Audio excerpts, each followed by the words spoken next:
moms in the blood and the bone, calling the seekers who've never known home. And when they arrive, bruised, loud, undone, the cult moms whisper, you're right where you belong. Mayhem is a madness, it's the call to begin, to tear down the silence and let the wild in. They hold the gate when the storm gets rough, say you're not too much, you're just enough. They don't do quiet, they don't do tame, call them mad, call them holy, call them by name. One hand in the honey, the other in the fight, they'll baptize your soul with a kiss and a light. They're the mothers of the flame, with truth on their tongue. They'll burn down the lies just to build up the young.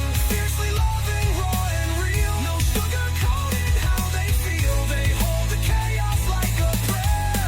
Cult moms, we know they care.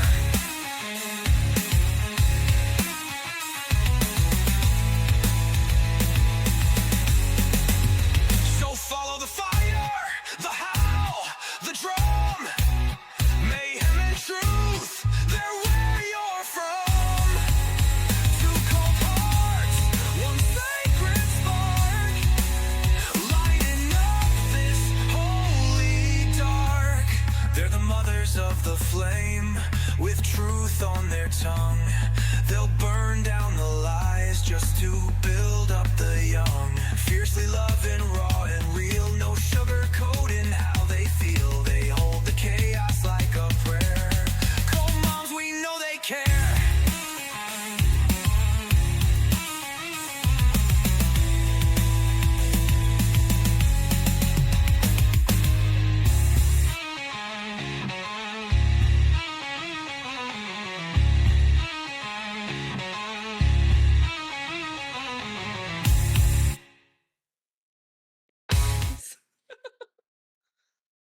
Just a little bit, but that's okay. Just a little.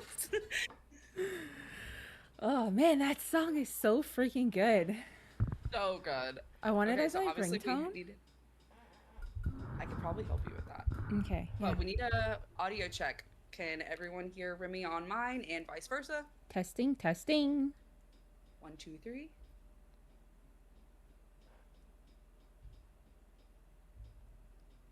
Thanks. Is that the new friend? Welcome in. Welcome in. Yes, it is. Hi, new friend.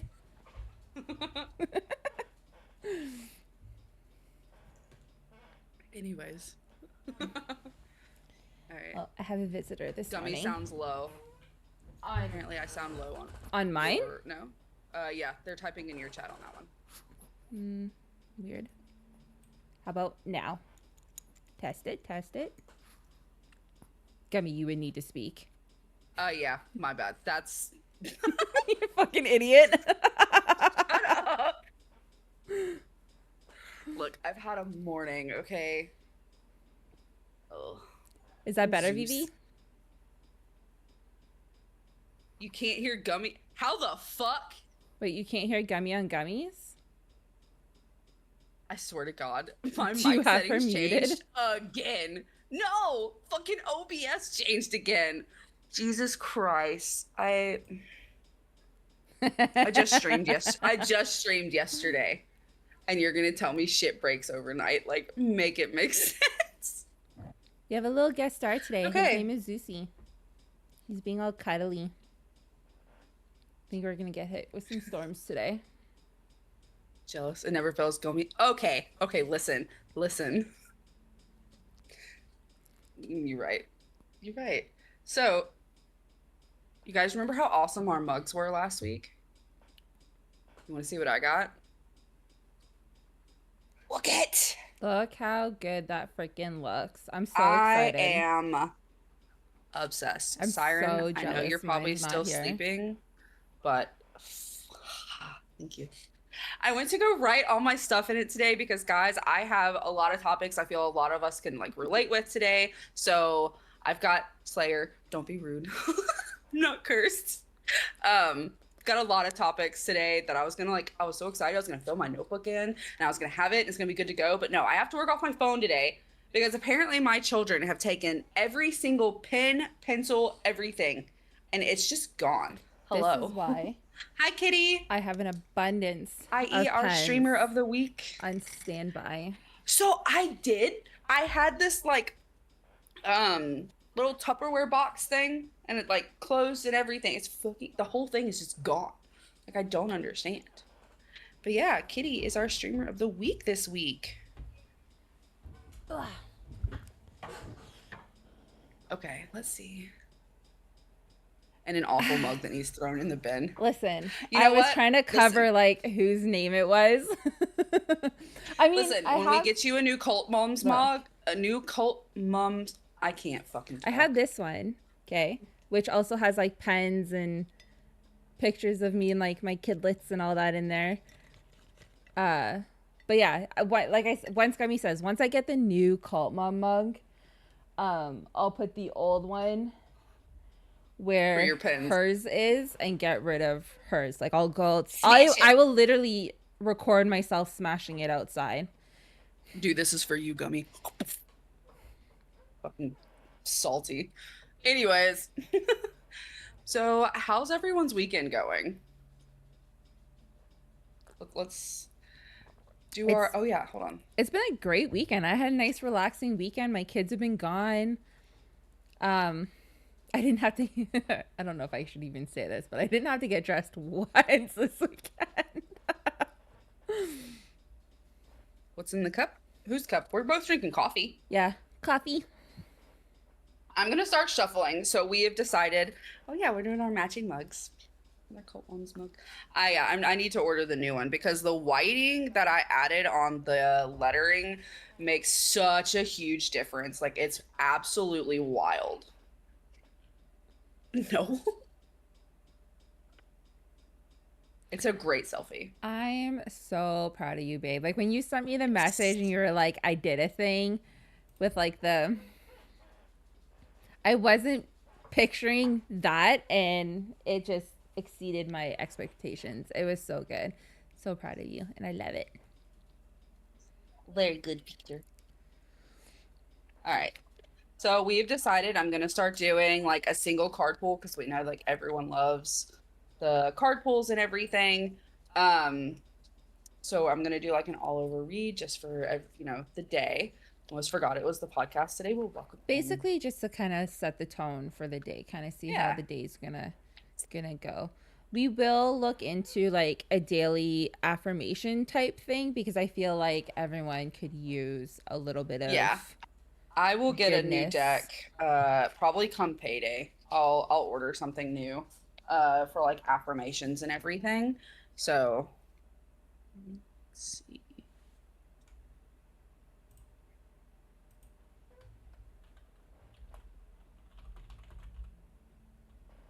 I always have to read them first, otherwise I trip over my words and I sound like an idiot while I'm trying to read it. So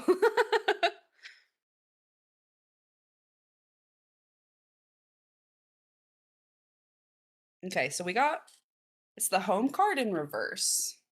Oh my god, this camera picks these pictures up so well. I love it. And it says, if you don't feel at home, it's time to do a thorough and fearless inventory. What are you hiding from? Are you afraid of being yourself? Do you feel that you don't belong where you are? What if you chose another path? Does your understanding of home perhaps dictate that such a place must be unsafe, unstable, or unfulfilling? It's time to love yourself and create a new sense of safety and security within. You might have chosen a situation that is familiar and led you back to its original source of your pain. No matter, because this is an important an important and powerful invitation to the new you. Say no to the pain of the past and say no to the voice of your inner critic. No to those who want to dim your light to make themselves brighter. Choose a new home. Take refuge in knowing that beauty and true sense of belonging lie ahead. I like that one. That's a good one. Love yourself, guys. It's a positive message. Everyone should love themselves.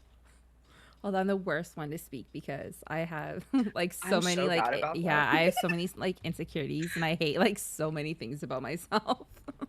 Like my smile, for one, my teeth, my snaggle tooth.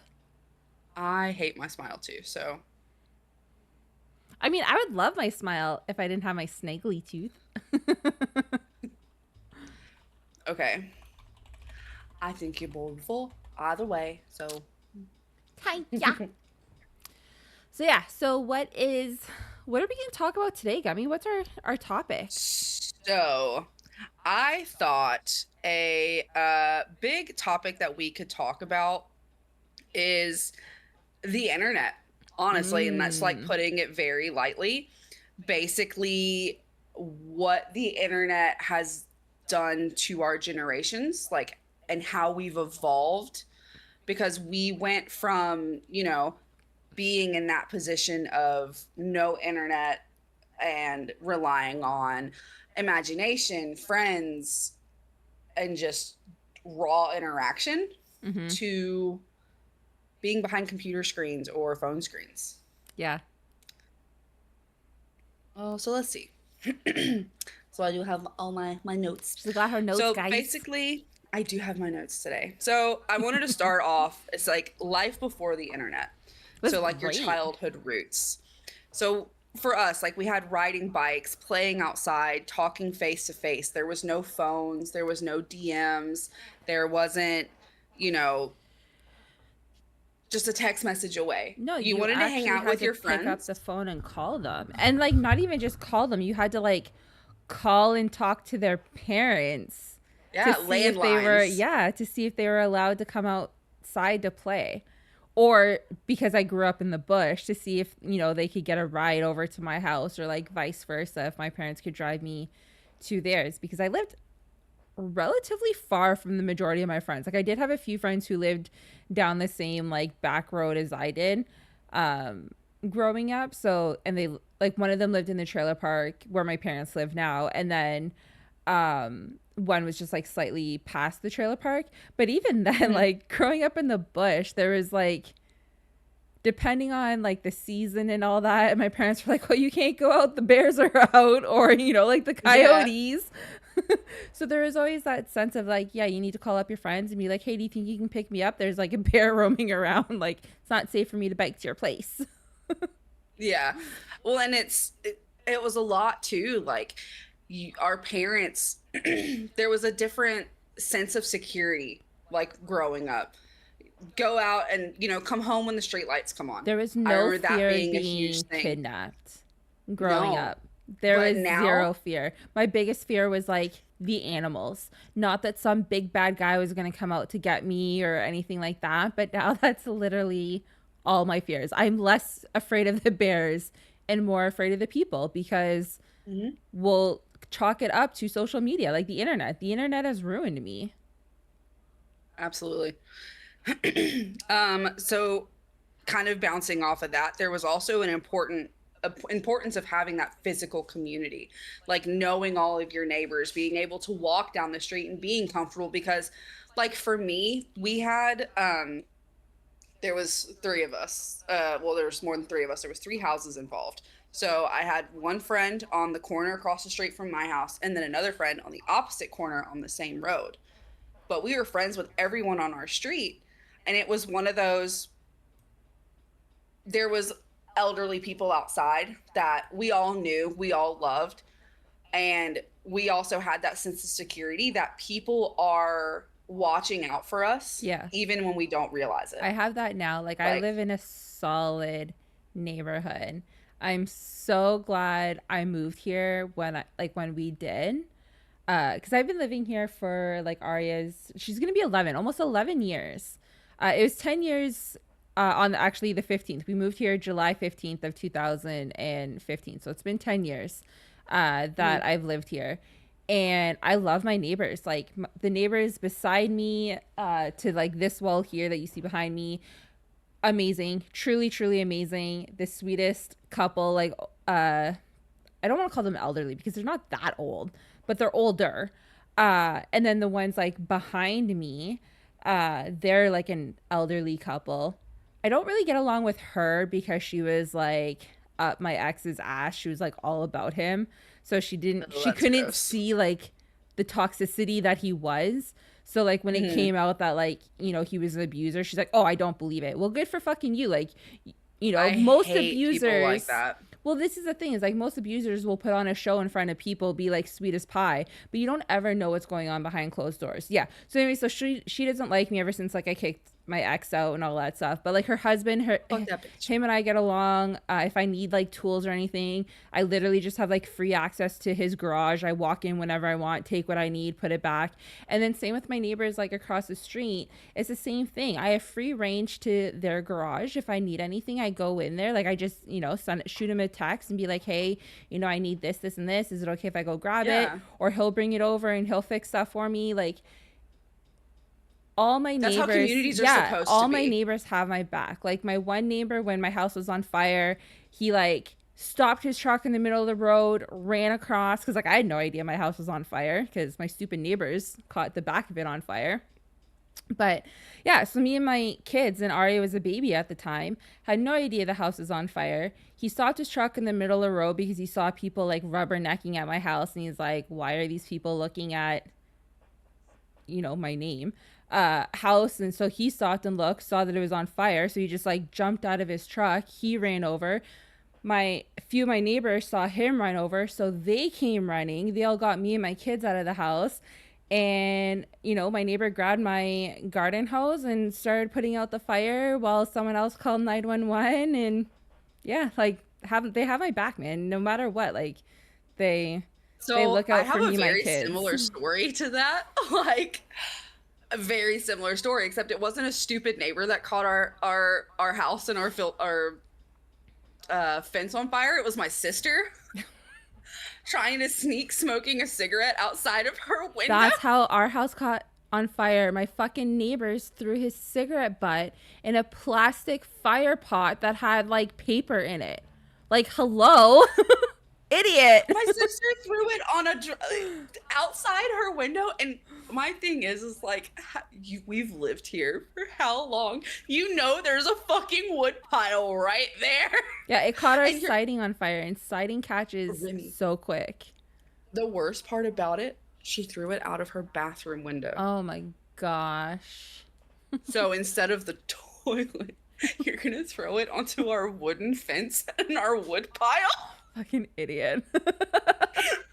So it's like, you have our neighbors on that side, like fucking, they've got their hose going over, and the same with the neighbors on the other side. And then my fucking school bus comes up. So like all these people, and in the middle of that, my dad got arrested. It was for a charity thing. It was a charity thing. So basically, he got arrested for being too good or doing too good of a deed kind of thing. But they played it off as a full-on, sheriffs came to our house. So you've got our neighbors putting out a fire, my dad getting in a sheriff's car, and then my bus pulls up to go to school. Like, the chaos that morning was just unreal.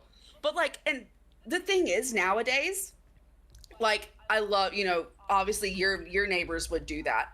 But where I am now, I don't know anybody that I live around besides the people that live right below me. I have to know my neighbors. At all the places I lived, I've had to know my neighbors. I need to have that sense of security. So the place I lived in when Callie was a baby, it was just her and I.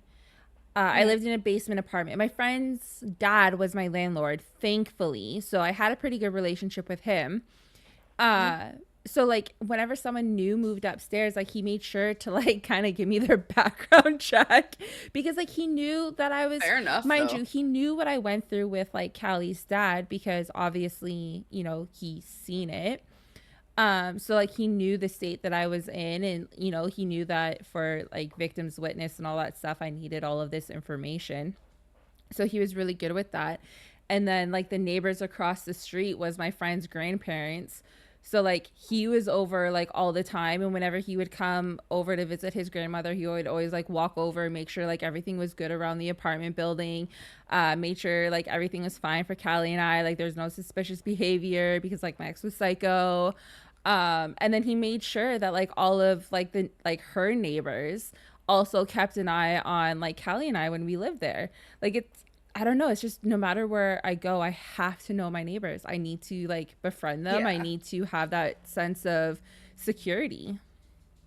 Well, and it's like, so I know our downstairs neighbor. Him and I've talked about him quite a few times. Yeah, the like cat him and I are dude. relatively close. Huh? Isn't that the one with the kitten? Well, he had the kitten. Yeah. And then, but no, same person. And it's like who we gave the in-laws dog too and everything. Mm-hmm. So like I remember like there's just times like I've texted him, I'm like, hey, like I can hear this going on, is things okay? Like, and I told him like when we first moved in we'd met, and I was like, yeah, because like I don't know how we got on the topic, but like I'm a gun owner and everything, and I told him, I was like, that's just how we are. I was like, but I do have a lot of anxiety because most of the time it's just me and the girls that are home. And he was like, look, I know we just met. He was like, but you and your girls will always be safe. That's good. Like, he made sure, like, and the kid's younger than me, mind you, but like, he just like automatically like put that sense of security, like, you're good.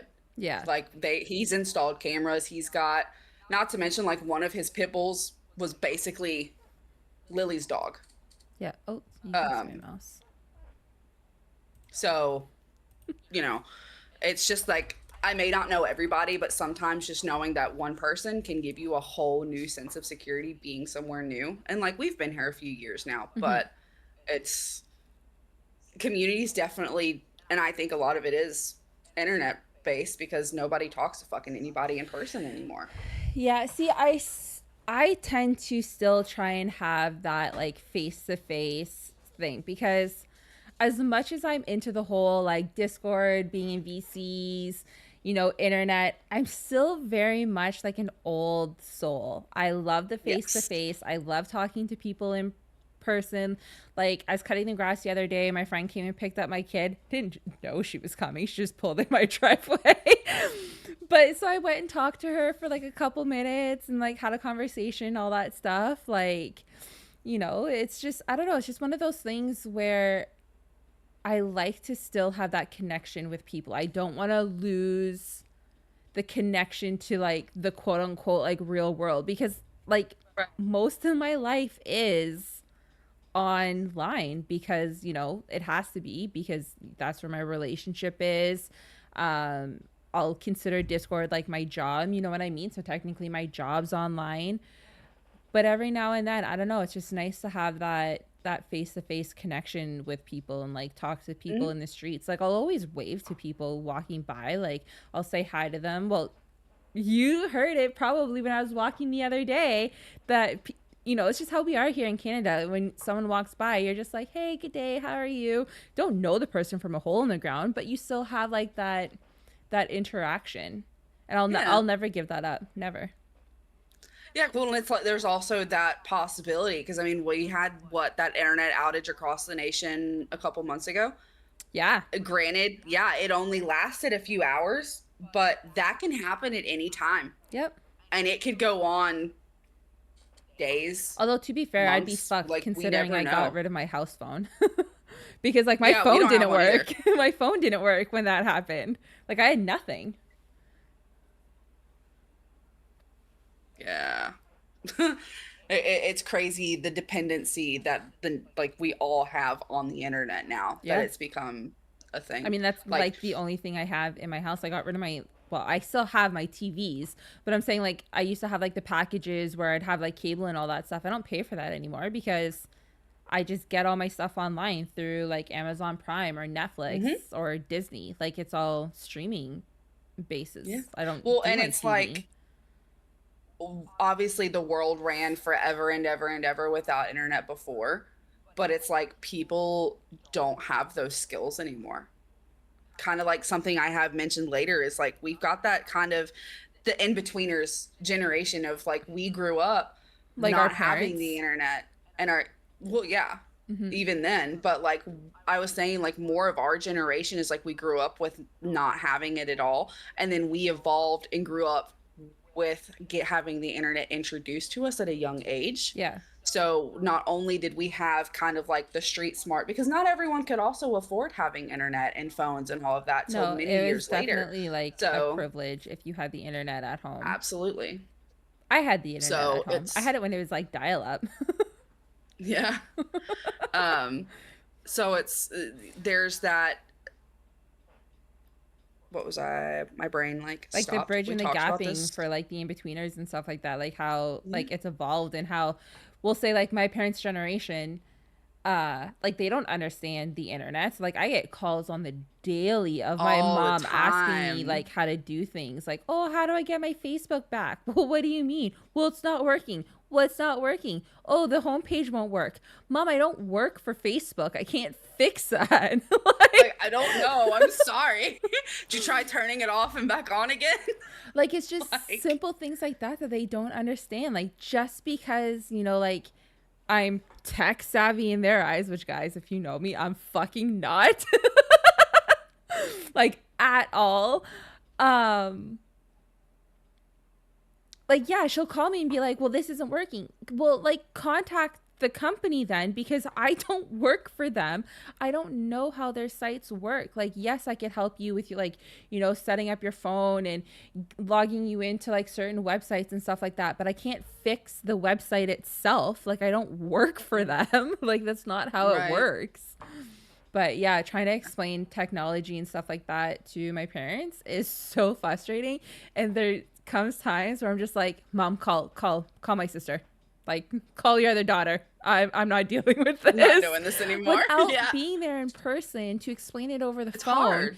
They don't understand. I can't explain it over to the phone. And then I tried to get my mom to do like the remote access, and trying to get her to do that was just something else. I was like, call my sister. Listen, I felt like an old person when I would like sometimes when M tries to explain things to me, like do it like me yesterday trying to get to that setting thing he was saying. I'm just like, I have no idea what the fuck you're talking about. Well, and that's what I mean is like I'm still learning because I've never been an internet person. I was never someone who's on a computer all the time or played games.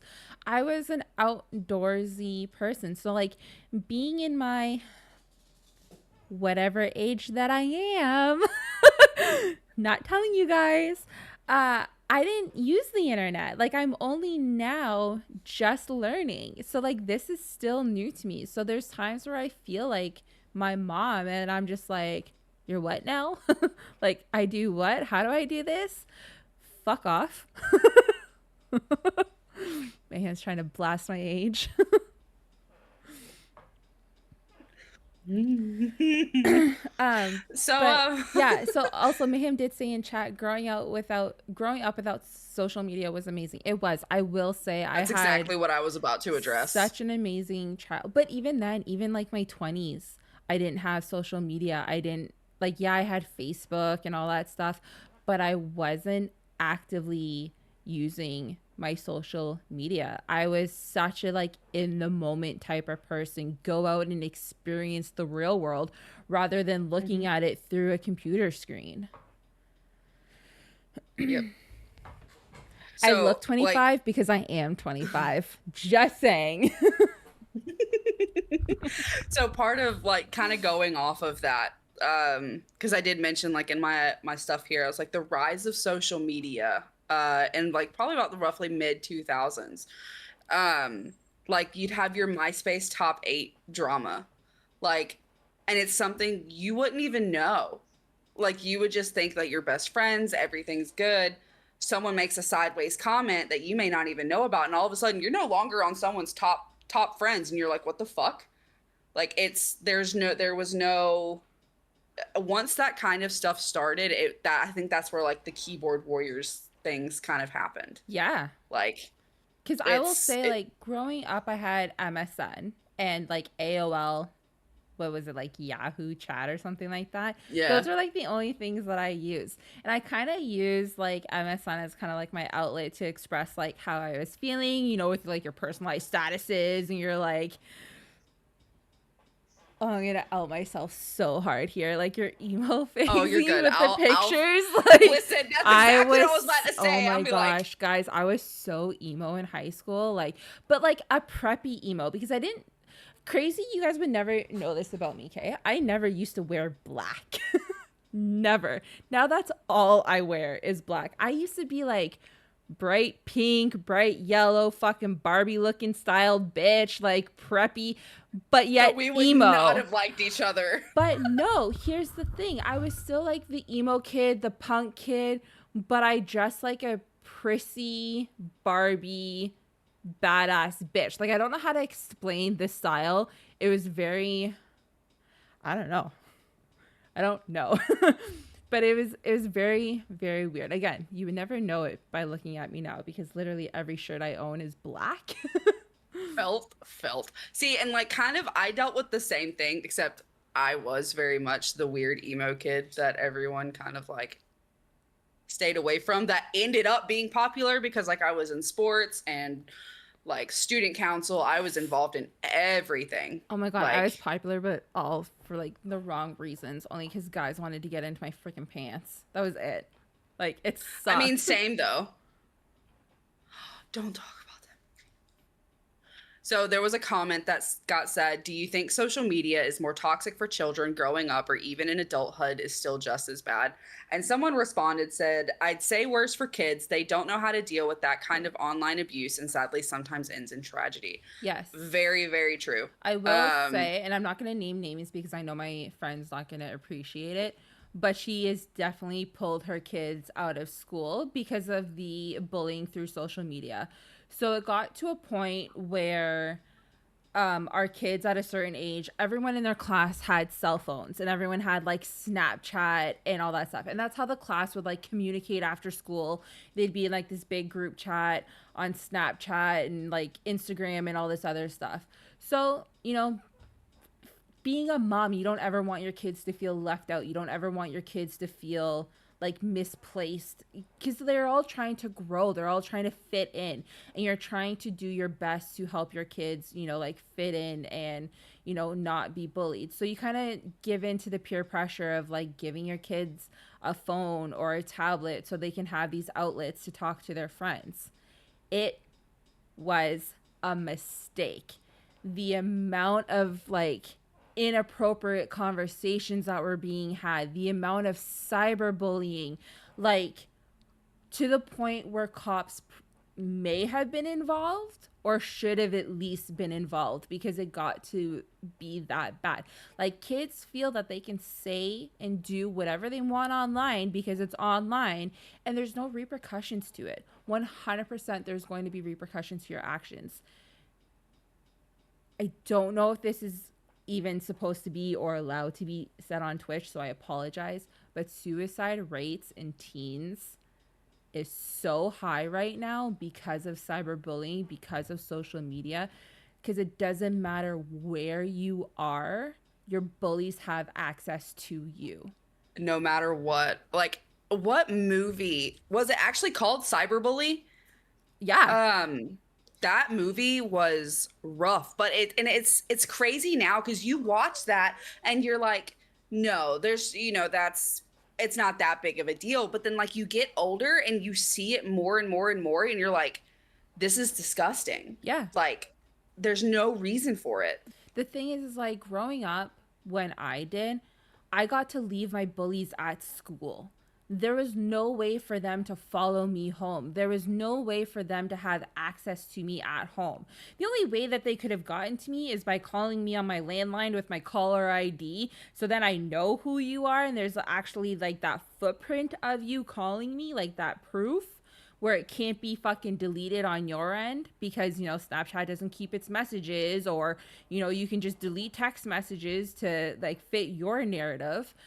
But even then, my parents would be able to step in because if they hear something going on the other line, because let's face it, growing up, there was only one phone for the whole household and it was in the living room. And growing up when I did, it was on a fucking cord. So it's not like I could get away from my parents. There was zero privacy. So, so like at that point, if my bullies did try to get me like in my own comfort, like my house, my parents would be able to step in and see something and then talk to their parents. I will say, and I think that's something so bad nowadays is parents they don't take accountability for their kids' actions. Not. I was just about to get into that. Do you not remember? Did I send you the messages between like the moms? Okay. Yep. To give you guys some context here, my daughter had some issues in her class. Like she's been bullied quite a bit, and I've been very vocal to the other moms of like, hey, your kid's an asshole, fucking do better. Maybe not in those words, but almost in those words. So near the end of the school year, I just wanted her to have a great end of an era. She's graduating grade 8. She's going into high school. She doesn't need this crap from these crappy kids anymore. So, you know, this one kid who used to be very involved in our lives would always sleep over here, would always hang out with my kids. A lot of times with my younger daughter versus my daughter who's the same age as this kid. So, you know, my youngest had a lot of trust put into this kid, which was clearly misguided. Well, he broke her trust and blasted her personal private TikTok that she just makes videos with her friends, you know, doing things. I'm not going to get into the full extent of it. Nothing bad. She just pretends to be an animal. It is what it is. But anyways, he put it like he grabbed his phone, went on her private TikTok, blasted it to the whole class in a way to make fun of my oldest daughter. So basically broke my youngest daughter's trust, broke her privacy by, you know, showing the private account to all of these grade 8 kids who, by the way, are very known to like beating up kids for being different. And I'm not saying my kid's different. She's just into some, I don't want to say weird things. I'm making my kid sound really bad right now. I don't know. She's a kid. She likes to use her imagination, we'll say. Okay. As kids Imagine should. having an imagination. Yeah, exactly. Like, God forbid she has an imagination and likes to like dress up and like play with her friends and like, again, use their imagination, have fun, be a fucking kid. Like, don't force your kids to grow up too fast, guys. Like, that is the biggest thing I'm going to say to you right now. Let your kids be kids. I don't care what age they are. If you feel like they're slightly behind other kids in their age, do not try and force them to be someone that they're not. If they still want to play with dolls, if they are still into things that, you know, older kids most likely shouldn't be into, who cares? Let your kids be kids. The world is Don't such dim a their crazy... light. Well, no, it's not even that. Because you're worried about judgment. Well, it's not even that. Like, oh my God, if you're worried about judgment, don't have fucking kids. End of story. Just don't. Facts. Like... Big facts. But it's not even that. It's the world is a scary place. Let your kids be kids. Let them have that innocence for as long as possible. Because you have kids right now at the age of 12, like already having like sex and all this other stuff. Like, and I get it. That's been a thing for a while. But don't force your kids to go into that like era just yet. Let them keep their innocence for as long as possible, which is what I'm doing with my kids. But apparently... it's fucking wrong according to this snob of a kid. So yeah, anyways, he blasted her to her private TikTok all over the class. You know, and then the whole class started bullying Callie because of what her sister does. Like, who the fuck cares? It's her sister. It has nothing to do with her. Leave her the fuck alone. Like, honestly. So anyways, I brought it up to the 3 moms for the main kids that it had happened, like that basically started it. One of the moms fully understanding. I had a great conversation with her. She said she would talk to her son, and she did, and she apologized, and she was sympathetic, and she's like, I can't believe that he would do this, blah, blah, blah, blah, blah. Kid got punished. The other 2 moms, oh my God, when I tell you, victim blaming. They literally blamed it all on Callie. Oh, fucking name drop. They blamed it on my kid. Okay? Like, the 2 moms could not take accountability for their kids whatsoever. One of the moms was like, oh, well, I've been in and out of the hospital, so my son's been dealing with that, blah, blah, blah, blah, blah. Bitch, me too. That doesn't give your kid the right to be an asshole. I mean, I've been in and out of the hospital for fuck how long now, and I've had procedure after procedure and like all this other shit, test after test. You don't see Callie going, oh my God, you don't see my kid going around and bullying other kids and being assholes because like her mom's sick and she's in and out of the hospital and falling down the fucking stairs and getting hurt. Like, no. Like, teach your kids to do better. Whatever hardships you have in your life does not give you an excuse to be a dick at school. Like, end of story. Like, do right by your kids. If they are doing wrong, if another parent comes to you and says your kid is bullying them, then you need to do right and talk to your kid and teach them to do better. Treat people with kindness. And I get it, parents. I get it's hard to sit there and be like, oh, my kid would never do that. I've raised my kid better. Yes, you might have. But once that child is at school with other kids, whatever you taught them is They're out not the under your window. watch. It's out the window. Trust me, your kids do some stupid, crazy crap without mom's supervision, without you being around. So yes, you may have raised your kid better and you may think your kid is like God's gift to the world. They're not. I'm sorry. Like, my kids are not perfect. And if someone came to me and was like, you know, your daughter did this, blah, blah, blah, I would be so mortified, so, like, apologetic. And Lord knows I would tune my kid's ass and teach her to do better. Exactly. Like, end and of they story. would, like, discipline. Yes. That's a whole level Take of discipline. Like, there are accountability. so many parents who don't want to discipline, talk to their kids, like actually raise their own children. They basically, and like I have a feeling that's another thing, like with technology and how much it's changed from when we were kids to versus having kids now. There's not there's not a connection as much. Like, they're given a cell phone and a tablet and told to go in their room and watch TV. Not even just that. Like, so we're in the age where parents just basically throw whatever at their kids to get them out of the hair. You know, these two kids that I was referring to where their moms were like, oh, my kids do no wrong. You know what they got for their grade 8 graduation as a gift? One got a freaking brand new dirt bike and the other one got a boat. Like a legit boat with a motor. Those were their grade 8 I can understand a dirt gifts. bike. That's cool. Not for like, fucking grade 8. Okay, my friend's 3-year-old just got like a 4-wheeler because that's Okay. like the do as a Listen. family. Like, they go out 4-wheeling dirt biking. Like, but if it's just to like ride around a neighborhood and you're not That's all it like, is. Okay, then fuck no, that's stupid. And a boat, that's stupid. Like, no, don't do it. You don't get it for the wrong reasons. Legit a dirt bike and a boat.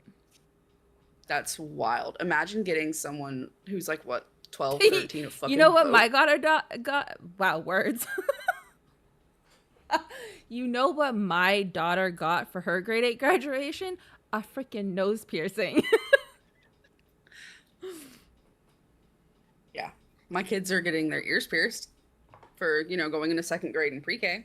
Oh my god, Tiny Tot was like, I want to get my ears pierced too, and I was like, oh, my heart, stop. Oh, she's gonna look so cute with her ears pierced though. I know.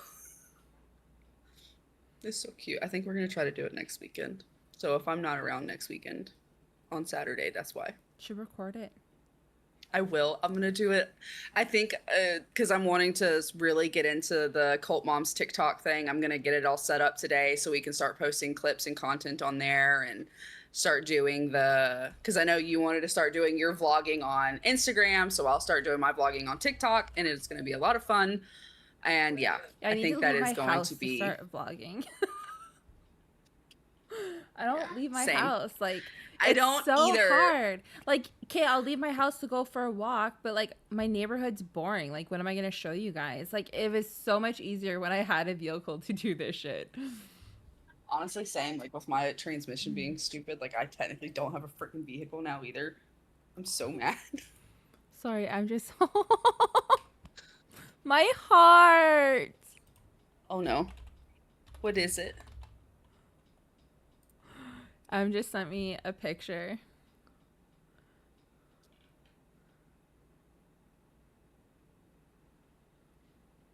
Oh, am I allowed to? Oh my gosh. Okay.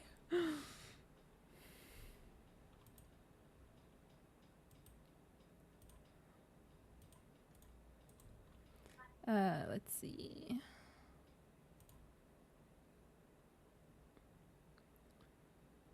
How do I do this? What are you trying to do? Show it on my browser. Wait, babe, you could do it. I was about to say, We that's what have the live edits for. edits. Yeah. It'd be easier if you did it because my brain, we would be here a while. Oh, here, let me line my live edits back up because we had to move it. I'll move There we go. it when I see it. Let me just unlock it. Oh, yeah. Okay, hold on. Yeah, mine was like half off the screen. Yeah, Was why like, was it like that? Oh, because of Jimmy? No. It was something from last week's podcast. I think it was just... Oh, it was when we had the image for the charity and we moved the thing over so it would be in the center. Oh, yeah. Yeah, babe, put it in, do the live edits. It'd be easier for you to do it that way. But yeah, then you guys can see it because, oh my gosh, my heart. So cute. But yeah, social media for kids, I feel like they shouldn't be allowed it. Right. I can't judge though. Agree. Like my kids have it. Like Callie's got, oh my God, the name drops. She's going to just have to deal with it. She's got Snapchat, which I wasn't a fan of, but then I was able to like make her account like pretty private, like lock it up tight, nice and tight. Yeah. And then Aria, you know, she's had her personal TikToks and all that stuff. She's gotten banned a few times because obviously she's little, she shouldn't be on it, and I keep trying to tell her that, but kids don't listen to mom. But then they have like their kids messenger through Facebook that they talk to their friends with, which I'm okay with that because it kind of gives them that outlet where they can FaceTime their friends without actually having like a physical. There she is. She's so cute. Goodness, stop. She is literally the cutest. The little hands holding stop the thing. Isn't she fucking cute? Ugh, my heart. I cannot believe Tiny Tot is going into pre-K next month. I have her screening in like 2 weeks. Yeah, she's so stinking cute. Those precious. Yeah, little Tilly. I wasn't sure if I was allowed to say her name, so I was being respectful. But that's Tilly, guys. That's Mayhem's youngest. Isn't she freaking adorable? With her tiny little hands holding her tiny little diploma. I know, it's precious. She's so cute. I love her.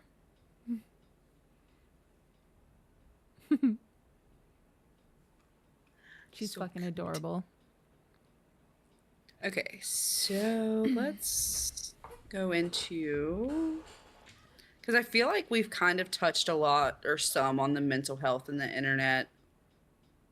How about we talk about the burnout generation? Okay. Because this is definitely something like we've spoke. I relate to this so much. Yeah, you're a big burnout. So with the... Respectfully. I hate it. Respectfully, yeah, no, I know. I'm fucking constantly burnt out because like I overwork the fuck out of myself. Yeah. Where it's internet has brought into this new productivity culture, like the hustle mentality and being available 24/7. The grind. The biggest thing that irks me is when people like gotta keep up the grind. What grind? What are you grinding for? An early grave? Kate. It feels cold.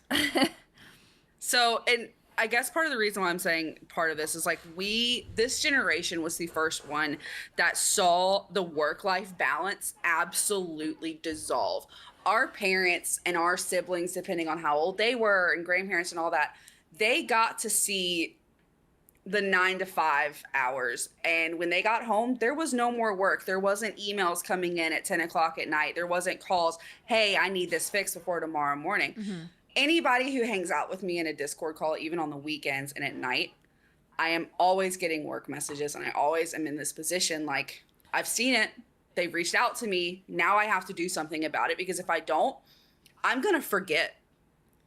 Like, see, and this is where I feel like instead of taking care of it in that moment, you just kind of like, I have sticky notes all around my desk because like I make notes for like everything and I stick them on my monitor. And I feel like that's something that you need to do, is just when they message you, write it on a sticky note, stick it on your monitor. That way when you go to work the next day or on Monday, it's already there. I've got a dozen sticky notes across my screen. Yeah, well, I put them like, on like the side and the bottom, and then I have like the like the raised shelf on my desk, so then I stick Yeah. them off of that as well.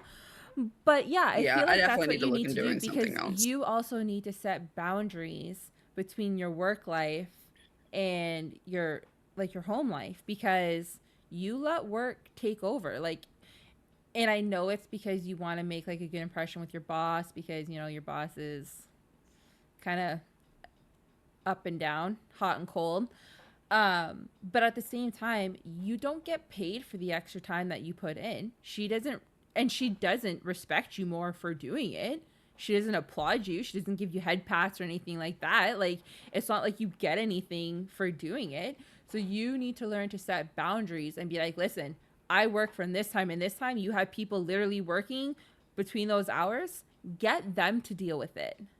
Like, there's a reason Well, and why it's you the guys are thing on is, different like it's shifts. partially, it's not her. Like as I say, it's not the boss reaching out to me. It's the other girl that kind of does like she's not my boss, but she is like a little bit above me, even though I've been here longer, because of like her experience and stuff like that. So it's easier for her to just be like, okay, do this, this, this, and this, and this. Yeah. But again, This you need comment. to set up those boundaries. And again, it goes to that TikTok of my cousin that I sent you. Mm-hmm. Which I said we should definitely talk about at some point. The good employee, like a job isn't going to lose a good employee because of the job itself. You're going to lose a good employee because the lack of leadership and relationships even. Yep.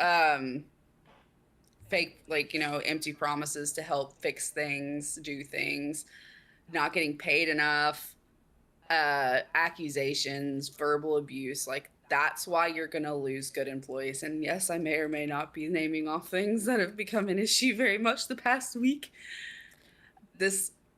I'm sure Remy's seen it because she sees the most of me. Yep. This week has been so emotionally and just physically draining. I'm sure I didn't fucking stream this week at all. I didn't. Yeah, you only I didn't have the energy. I did my takeover. Yeah. And then I did my you did takeover yesterday, and that was it. Like, it's becoming just so draining. But I'm in this position where working moms, like, it's hard because I can't afford. That's what I'm saying. That's what I just said. She streamed yesterday. Yeah. But she usually does Monday, Wednesday, Friday. I don't have the luxury to just be like, okay, I don't want this job anymore. I'm going to go get another one. No, I can't do that. I have a job that it's currently paying my bills, and I'm able to work from home with my kids. Yeah. Like, and it's daycare prices. Fucking no way in hell. Like, maybe when the kids get to school and like I've got that time during the day, we'll see. But like, I'm just in this position that I rely on this job. So I sit there and take anything and everything that is thrown my way and just say, okay, I'm on it.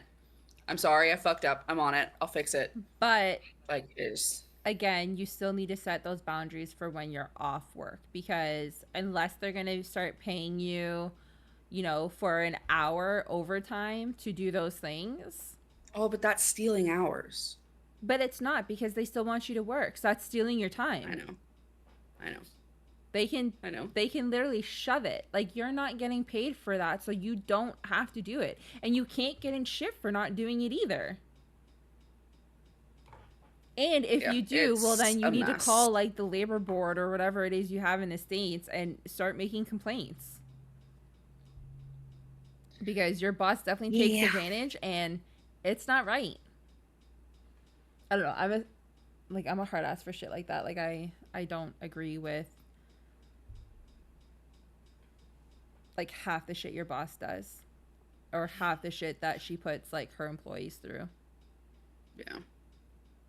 Yeah, this week was... She definitely takes advantage because she feels like she's untouchable. Yeah, 100%. Yeah, because it's her clinic. It's all hers. It's her. She's not untouchable. Like, she still employs people. Therefore, she still has to follow like the work ethics of everyone else. Right. Let's see.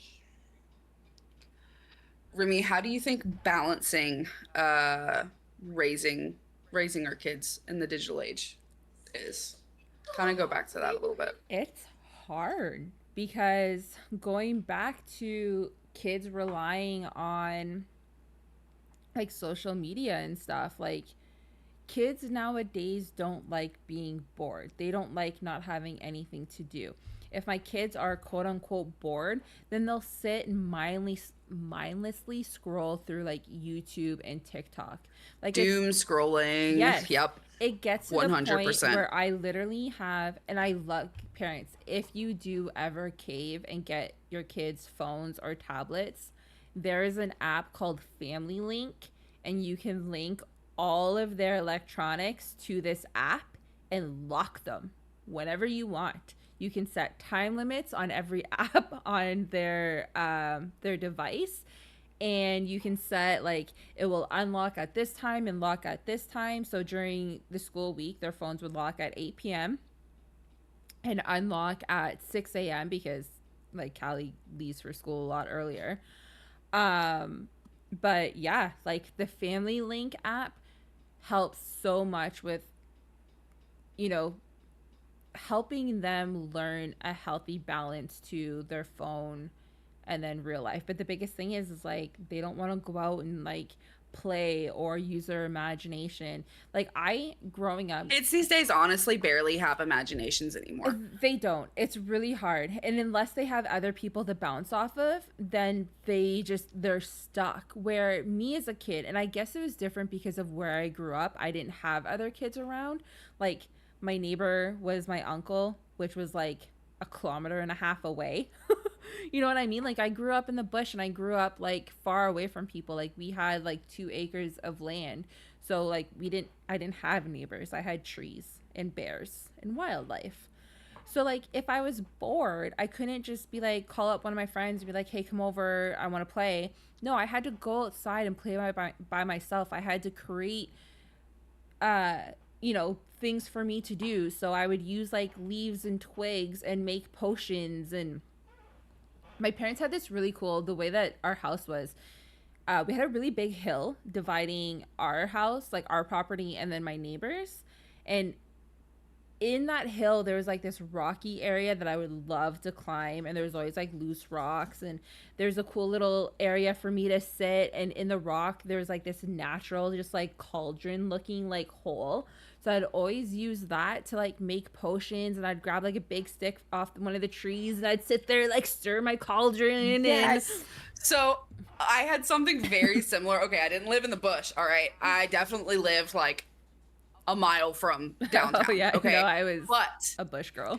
So here's the thing. So I had a massive backyard, and there was another massive backyard behind ours, and there was this overgrown area that was in the corner of my yard and kind of went over there. So like when you go, I don't know how it happened, but it's like this very natural, just hollowed out area surrounded by vines and leaves and twigs. So like we turned it into like a hideout. Yeah. And we would grab all kinds of stuff, and we would make potions and go on adventures and like pretend we were fairies and shit. Like you don't see kids doing that anymore. No, and it's so sad. And it's funny too, because like I told Arya the other day, because she was complaining she was bored, and I had locked her phone because she was being bad, and I was like, go outside and play. And she's like, there's no one to play with. And I was like, so I didn't have anyone growing up. I was like, I made my own fun, and trust me, doing what I did growing up was probably more fun than like walking around where I grew up, just like chit-chatting and all that stuff,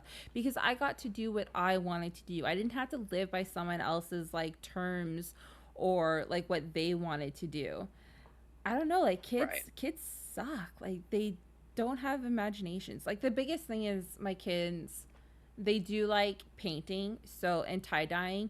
So I do have, like, we have a really cool tie-dye kit, so they'll tie-dye shirts outside in the yard. But again, that lasts maybe like 5 seconds, then they're bored again. Right. So I try to buy... need something else to do. Yeah, so I try to buy, like, rock painting kits. And I know it sounds lame, like, oh, paint some rocks. but it's cool for them because they get to put like positive messages on the rocks, and then we hide them around the neighborhood. So when people go for walks, they can, they'll find the rocks and it'll just be like this positive like message on it. And I don't know, it's cute. Like everyone started doing it during COVID. I would do that with the kids, Yeah, for sure. we started doing it during COVID. Like our neighborhood, we would just leave like inspirational rocks, and we would have like scavenger hunts, I guess you can say, of like where to find these rocks, and we would put like little like riddles and stuff and zippies, and then like tack it to like a So like pole or geocaching. something. Basically, yeah, but less cool because it's painted rocks. And like if you took a rock, Yeah, that's still pretty cool though. but the thing is like if you took a rock, you had to like replace it with a new one so someone could come find something else. So like you were still allowed to like keep the rocks, you just had to like put another one in its place.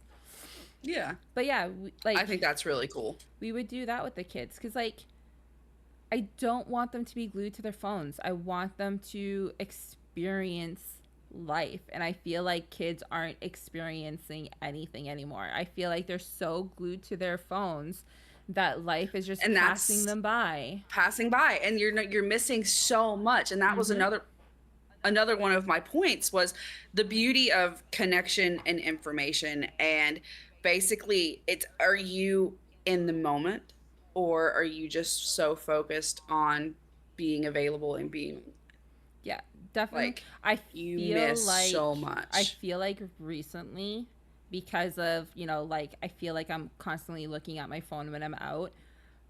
But again, I feel a lot of it is because like my online, like my relationship's online. So I feel like if I miss a message from, my partner, that I'm going to feel bad. So I'm like constantly checking. So I do feel like I'm like half in the moment, half like focusing on my phone because I don't want to miss anything.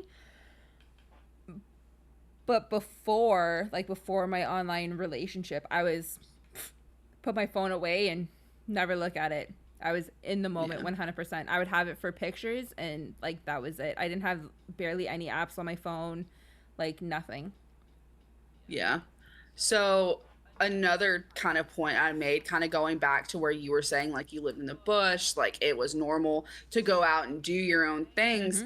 Well, nowadays, and we talked about how we can't trust our kids to just, like, I know it's a little different for where you are, but there is this part that I mentioned earlier. I was like, we grew up walking to friends' houses without tracking apps or texting check-ins, because like our parents didn't know where we were half the time, but it was okay and that was normal. But nowadays, parents have that 24/7 exact location. Do you think that it's something that makes us more connected or more anxious? And could it break the trust, or is it just a safety dilemma of wanting them to be independent but terrified of the dangers that we know that could possibly happen? See, the thing is I want my kids to be independent, but I also want them to have responsibility. And having responsibility is informing me of where you are going. Like I don't ask a lot of my kids, like you guys know this. My kids are very much like free range chickens. They can do whatever they want, go wherever they want. Just update me. Tell me where you're going. Yeah. Give me an update. That way, if anything happens, I know where to look for you. That's it. Because if I think you're at like so and so's house, but then you're in the bush starting fires, That's exactly where that I was then just thinking when about. I go look for you, you're not going to be where you told me. So she is getting better on kind of keeping me updated as to where she goes.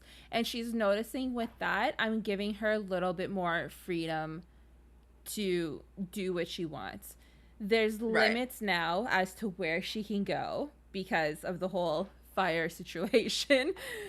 And with her getting hit by a bike, getting hit while biking, she knows that, she's not allowed to go certain places or do certain things.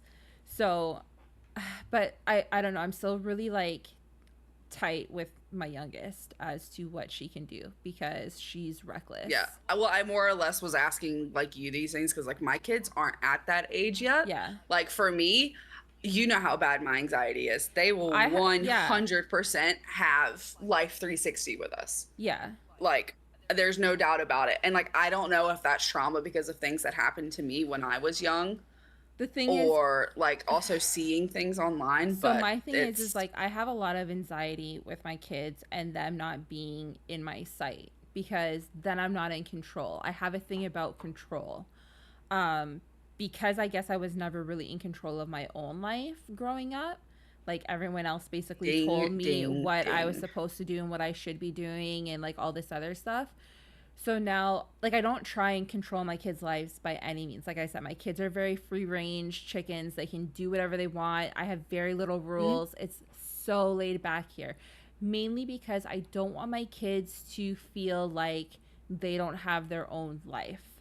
I want my Right, kids to experience life. I want them to keep their innocence. I want them to stay young. And I want them to feel like, they can come to me if they need to rather than fear there's me. safety in mistakes. Exactly. Like, Like don't get me they don't have wrong. to My kids will fear. fear me when they do something wrong. But at the same time, I'm not going to like chastise them or like, you know, knock them down because they made a mistake. Like when the Right. off so my biggest thing, and I've always wondered why the officer said this to me. So when Callie got hit by the car, and he was driving me to the hospital, and he's like, I don't want to tell you how to parent, but please don't be mad at her. And I was just like, why the hell would I be mad at her? It's like the only thing I'm concerned about right now is knowing if she's okay. And he's like, well, I've been in a lot of situations where this has happened and the parents go there and they start like reaming out the kid. And I was like, for what? Making a mistake? I was like, this could have cost her life. I was like, I'm pretty sure she learned her lesson. She doesn't need me writing her ass about it. Like, absolutely Yeah, like not. I could never imagine being in that situation, but I know those kinds of things can happen to anyone at any time. But I could not Even if see you're myself following being the that parent. rules, like, Exactly. Like accidents are called accidents for a for a reason. I reason. mind you, it was You her could have fault, but easily, still. yeah. Well, the thing is you could have easily told her, like, yeah, you can ride your bike to school today. That's fine. And it still could have happened. Exactly. Like, I don't see how someone could basically almost lose a child and then go and just blow their top. Like, Right? have some trust and faith and, like, Like, oh, don't get what's me the way I'm wrong, like trying to her and word I this? had like a heart to heart conversation after she was back from the hospital. She was rested. I think it was like the day after when she was like really sore and couldn't move. That I was like, this is my opportunity because like she can't run away.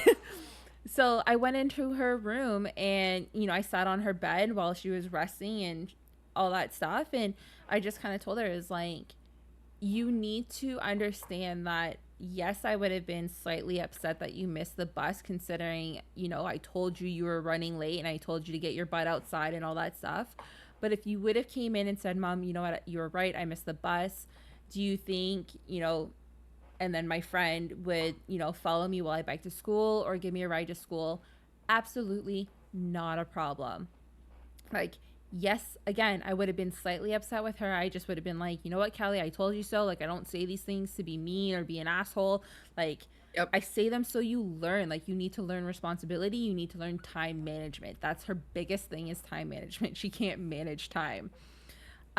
But at the end of the day, like, we would have got her to school. We would have got her to school safely, and it all could have been avoided. And we told her from the start, considering we live so far from her school, that we would follow her in my friend's truck and find a safe route for her to get to school because of how busy the highway is and the roads, and like it's not a good like route. Like it's not safe by No. any means. So with her now being in high school, she's obviously going to want that independence of like, oh, can I bike to school? And now because of the accident, I'm just going to be like, no. Like, I'm sorry, but until we do that route with my friend in the truck, like, you're not biking to school yet. Like, No. my own anxiety is now going to block that because I'm always going to have that fear, like, did something happen? And I can't do another visit from an officer. Like, that was the worst thing in my life. I don't ever want to experience that again. And I wish no one ever has to experience what I did. I remember, um, obviously M came to me to let me know, like, hey, this is going on with your best friend, and I'm like, fuck. Yeah. Well, Like, okay, like like, we were in a call and we were just like having a great morning, and then I get a knock on, well, first I get the call from the school, and then the knock on the door, and instantly I put two and two together and knew, fuck, something's not right. The school's calling me, like saying they can't find my kid, and then now there's an officer at my door. yeah. It's not a good feeling. Yeah. So there was a comment that was made in chat. It says, "What do you think about location sharing in general? I would want to share location with my partner, but I know some people take this as lack of trust." I will say, I have location sharing, and it's not because I don't trust my partner. I was gonna say, Gummy It's tracks because her husband all the time. like, it's not that I don't trust him, but shit happens. Like, there was one time, he almost died. All right? Almost died. So yeah, that is a big thing that I've started doing. It's not that I don't trust him. It's just accidents fucking happen. The thing is, like, what if he like Gummy's trying to say, you sharing your location with your partner isn't lack of trust. That's you guys trusting each other and wanting to know that you're safe. And if God forbid he can't get a hold of you for whatever reason, then he can be like, hey, this is where she's at. Where is this nearby? Da da da da da. And if he needs to go looking for you, then he knows where you are. I don't see that as lack of trust. I would share my location with you know, in a heartbeat. I would, like, he could have access to all of my stuff in a heartbeat. Like, it's not lack of trust. It's not anything. It's just, I would want to know that if anything were to happen to me, he would know where to find me, and vice versa. But I don't know exactly. if he would ever And that's share his location and that's where I think about with my kids too. Like, it's not because I want to stalk and see every single move. It's if I check in and if I see like you're in a strange spot and it's like, hey, are you okay? Did something happen? Like, I'm just kind of checking in, want to be sure you're okay. Yeah. And that's not something. You want to know what I use Life 360 more? Because my kids get excited and want to watch daddy come home on the map. That is mostly what Life 360 gets used for. Like, it's a safety thing. I've got nothing to hide. He's got nothing to fucking hide. Like, it's and that's exactly what it's going to be for my kids. Like, Amara walks to school. If I could put a little watch on her that tracks her too, I know her school's right there. But guess what the hell I still do? I still stand on that balcony and watch her ass walk to school. Yeah. All right. Like, my kid's bus stop is literally just like outside my house, and like I'll either watch through one of the windows or I stand on my deck and watch. Right. Well, I'm outside with them, like at the bus. Not so much Callie now, high school. Come on, I'm not trying to embarrass her, but I still watch through the window. I'm not gonna lie, I will watch through the window. That accident has me freaked. I always make sure she gets on the bus now. And like, kind of going back to, they said they had the same perspective. It's safety mainly, but I will say there are people who will do it out of control and wanting to know your every single move. Like, that's different. Completely different. Completely different. If it's like a safety thing, then do it. Who cares? If people want to judge you for it, that's all I gotta say. It's your life. No one from the outside gets to look in and judge you on your life. Whatever you and your partner choose to do, or how you choose to parent your kids, I'm sorry, no one gets to judge you. We can sit here in our glass houses all we fucking want and throw stones at other people, but listen, our lives aren't perfect either, so who the fuck are we to judge? Like, this is why I try not to judge other people, because you never know what goes on in their everyday life. And I was saying to Gummy this morning, is like, if you were to go on my Facebook or like my Instagram before I started posting, you would think I had this big, extravagant, like, privileged life and all, like, I was beyond happy. You would have never expected that either of my exes were fucking abusers. Because that was not the life that we wanted. That's not the life I wanted people to see. I wanted people to see that, I had a good life, like the fake online life versus my actual, like, IRL life. Like, don't throw stones. Don't judge, because honestly, you don't ever know what's going on in someone's life. Well, and like kind of adding on to that too, like we kind of spoke, like you're only seeing the best moments of people's lives, and that's what they're only allowing you to see, what they want you to And see. a lot of it's how fake. they want you to be. Exactly. Coming from someone who used to do that, a lot of it is fake. Yeah. Because it's just like one of those like, oh, smile for the camera, and then once it's done, we're all fighting like idiots. Yeah, my whole Facebook's just like a joke. Like looking back at it, I'm like, oh my gosh.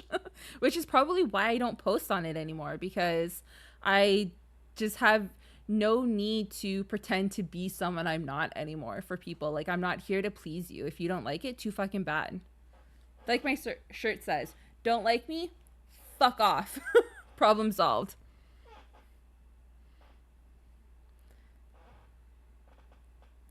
Yeah, that is why social media is toxic. You can't tell what's real and what's not. Exactly.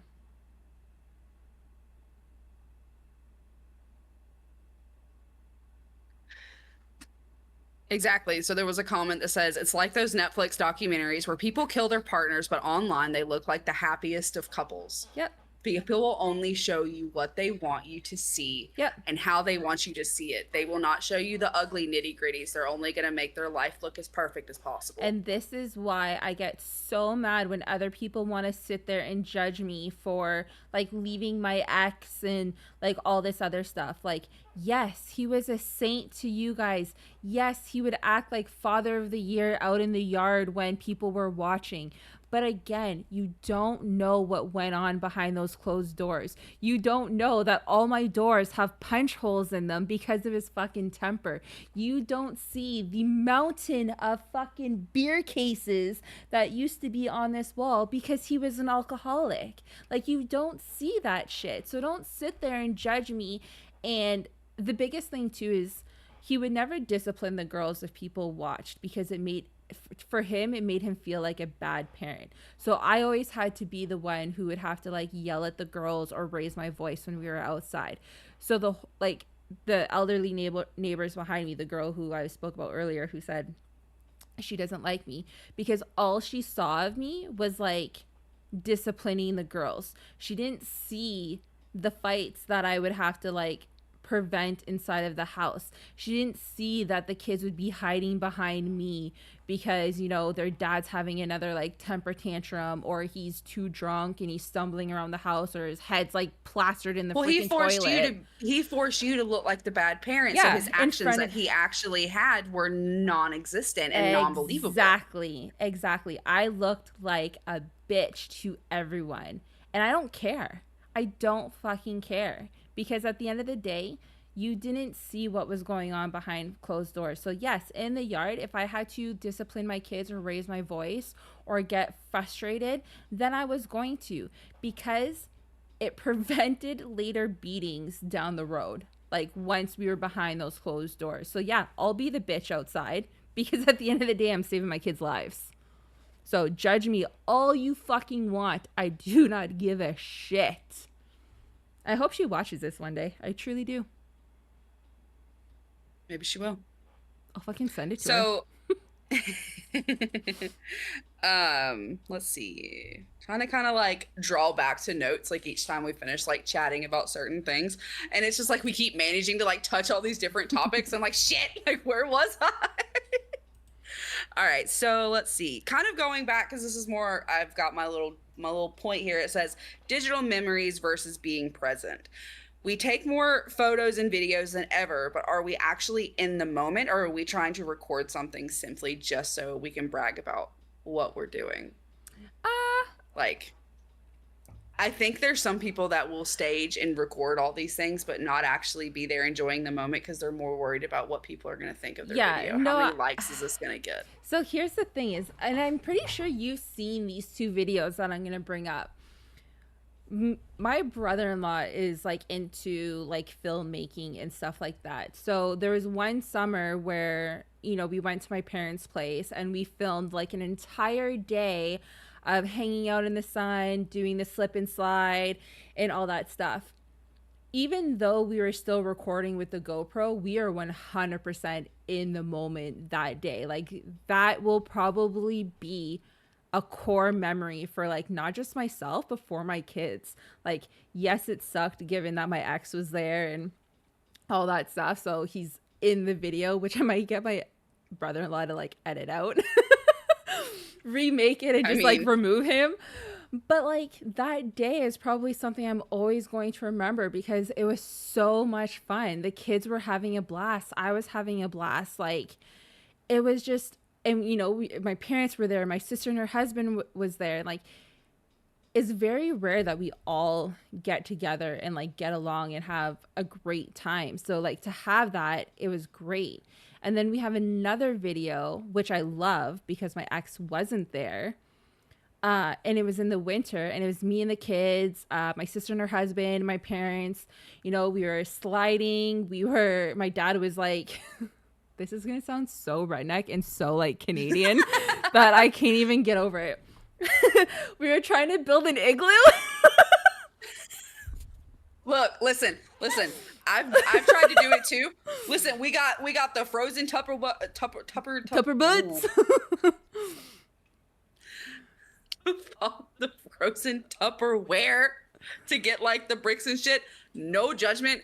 100% did that shit too. No, just kidding. But, like, so the way that we did it is, like, my dad grabbed the snowblower and I had, like, a shovel, and I was, like, behind the shovel as my dad's, like, snow blowing the snow. So I would, like, maneuver the stuff that was being thrown at me to make, like, the walls of, like, the igloo. But, like, again, like, we have this video and it's freaking fantastic. I, like, love it, and it's memories. But again, yes, we were recording everything, but we were still very much in the moment living it. And I feel like if you can find that balance of doing both, then I see nothing wrong with it. But you definitely have the people who are only there to have a certain image, if that makes sense. So I had another point on there as well. It says, let me see. It's the weird nostalgia of scrolling through baby photos of your kids that are less than a year old because we archive life so quickly. And then there's that pressure to document every milestone for social media that our kids go through. So it's like, are we more worried about sitting there bragging about how great our kids are? But are people just also not taking in that moment, not taking in, because that it's going to be gone so fast. Yeah. So kids grow so fast. I definitely used to post, like, the milestones and be like, oh, I'm so proud of you, blah, blah, which was silly because my kids didn't have Facebook. They were kids. They were babies. They're never going to see this. I don't post shit really much anymore. And, like, I don't either. This is the thing too, is, like, and this is kind of where I have, like, that inner part of me feels bad. Yes, I have that, like, mom guilt because you see all these other moms, like, boasting and bragging about their kids' achievements online. And, you know, a lot of these moms had these big, long speeches about their kid graduating grade 8. And I was just like, congrats, kid, I love you. And posted a few pictures. Sorry. See, and, like, like, thanks for not dying in October. I know. Like, I think part of mine is, like, you do see these parents and they do post all of these, like, great things about their kids and everything their kids do. And then I feel bad because, like, either I can't give, like, my kids the same things that some of these other parents give, and I feel bad because my kids see that. But at the same time, like, I would rather I don't do things for my kids. Exactly. Stuff. I don't do things for my kids for social media likes and views. And it's like like when my oldest was growing up, I posted her stuff all the time. I live across the country from my family. Yeah. So, like, social media is how they got to keep up with my kids. And I'm kind of, like, at this point with being no contact with a lot of them. And it's like, you don't deserve to have that kind of access to my kids. So it's like, looking back, it's like I have all these posts about my oldest, but I never post about my youngest. And I'm like, is that going to come and bite me in the ass one day? Because, like, it's going to look like I, you know, didn't care as much or wasn't involved. But it's like, I didn't want people who didn't deserve access to my children access to my kids by default because they're on social media. Because I can have my Facebook Tim, friends list is John, very and small. who the fuck ever, same. but that doesn't stop people from screenshotting I and know. sending things to And people because they feel like they deserve it because that's their grandparent.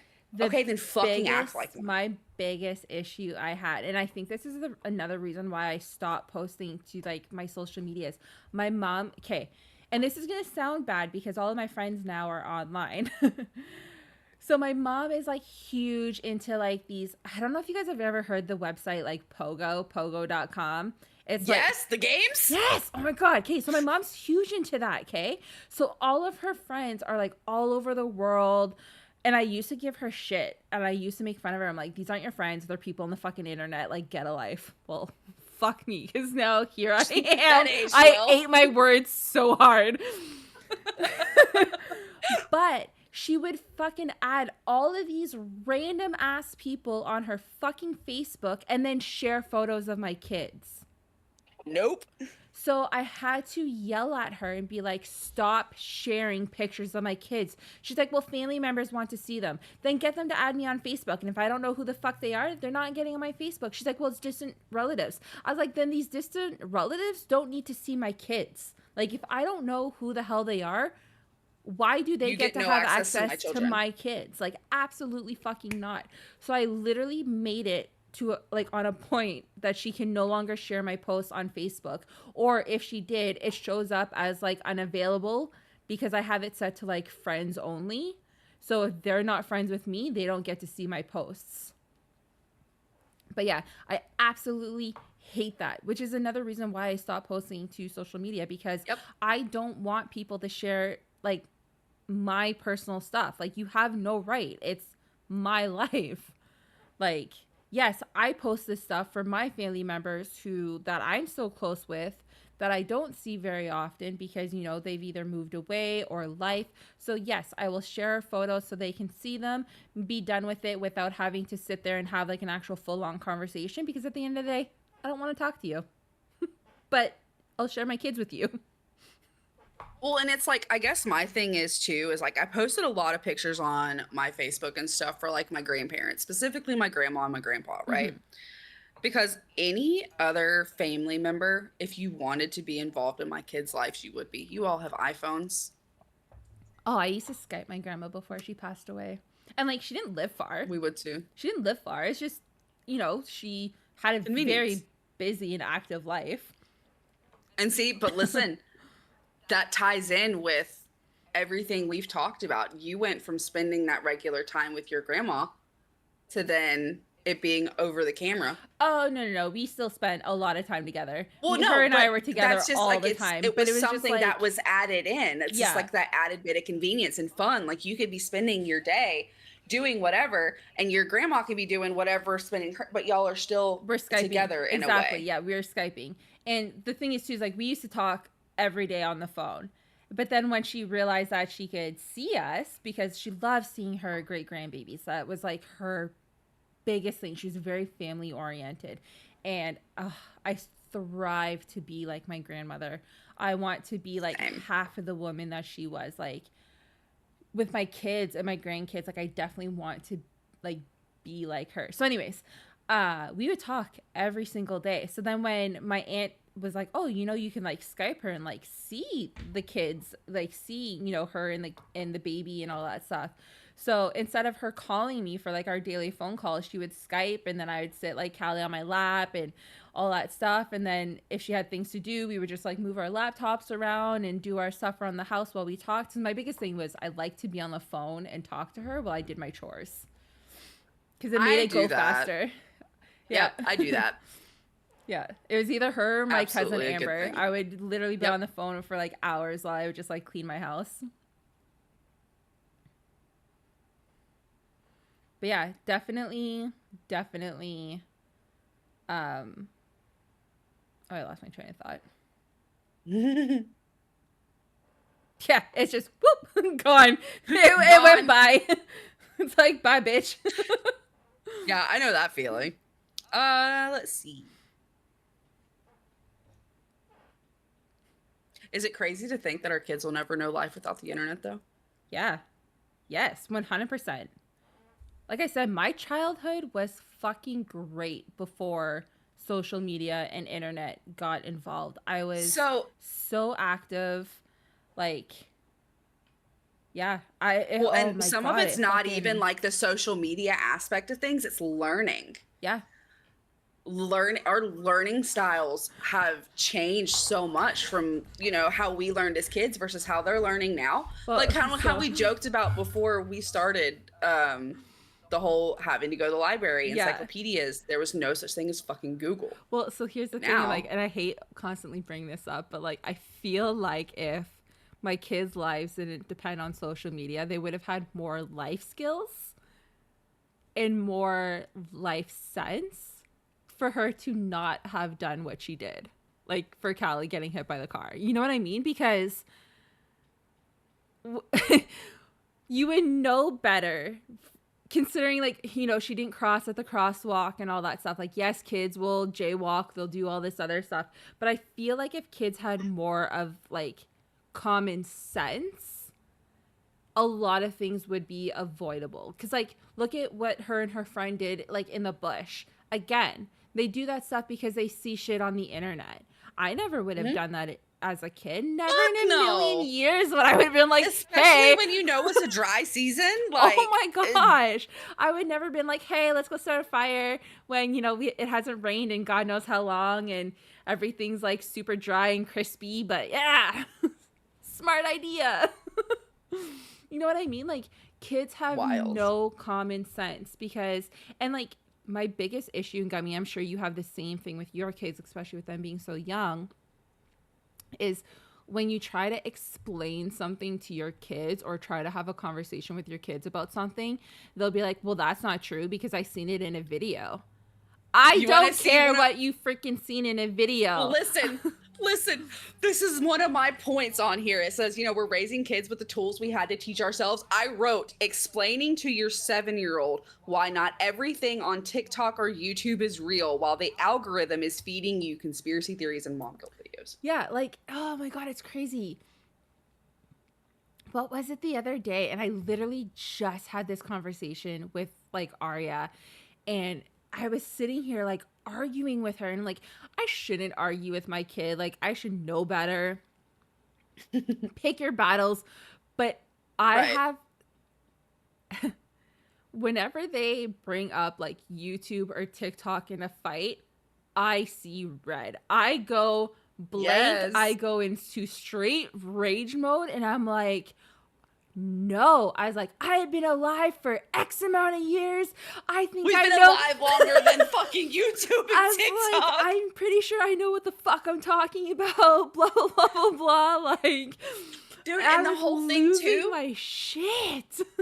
They'll try to bring it up in an argument with me. I'm like, are you even supposed to be on YouTube? Well, are you supposed to be watching this shit? That's like, what I say. Way to tell on yourself, yeah, and then I'm just like, I swear to God, if you bring up YouTube or TikTok in a fight again, I'm going to take your phone and I'm going to smash it, because clearly life is failing you. Clearly I am failing you as a mom. If your argument to me is like, oh, well, I seen it in a video, so it must be true. Like, you're X amount of years of like knowledge and wisdom, will say, and experience means fuck all because YouTube says it's true. Like, no. Well, that makes me think of that commercial. Do you remember that commercial as a kid where it says, not everything on the internet's true. On the internet, I'm a Persian model or some shit? Okay, like, well, oh God, we had house hippos. We had the house hippo commercial, and we all thought it was true. House hippo commercial? Hold on. It's a Canadian thing. What? Please look it up. Type in Canadian house hippos. Guys, for all of you listeners who aren't Canadian, go into Google and search Canadian house hippos. It is. The Canadian house hippo is a humorous concept from a Canadian public service announcement designed to teach children about media literacy. It is not a real animal. The PSA depicted a fictional North American house hippo as a small, timid creature living in houses and eating crumbs. The ad's purpose was to show that not everything on TV is real and to encourage critical thinking around media. Watch the video. Stop it. It's so cute. Watch the video. It's fucking cute. I asked for a house hippo for Christmas one year. Oh my God, this is such a 90s looking commercial, like early 2000s too. No, it was like early 90s. Oh, apparently this was like in the eastern US too that it played.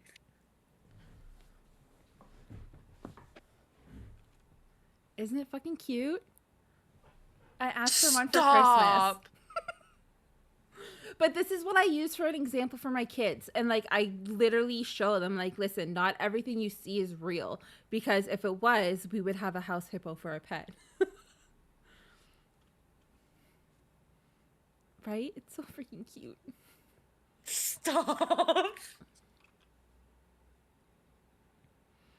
But yeah, guys, if you ever need to explain to your kids like what they see on the internet is not real, use the house hippo as an example because it is the perfect example. It's fantastic. Yeah, for kids to realize that listen, things are manipulated to make it seem like it is real, but it's not. It's editing, it's like graphic CGI. Yeah, CGI, like all that stuff. Like it's not real. Like it's not. No. Yes. No, it's not. So there's a comment saying AI is wild these days. AI is out of fucking control. Out of control. Out of control. It is crazy. This is like I iRobot. fear for the future. I fear for our kids' future. Mm-hmm. Like, I mean, I can't. Like, I'm so glad my things. kids are the ages that they are because I'm hoping it won't be so bad. But if I were to maybe bring like a baby into the world like now or in a couple years, oh my gosh, that poor child.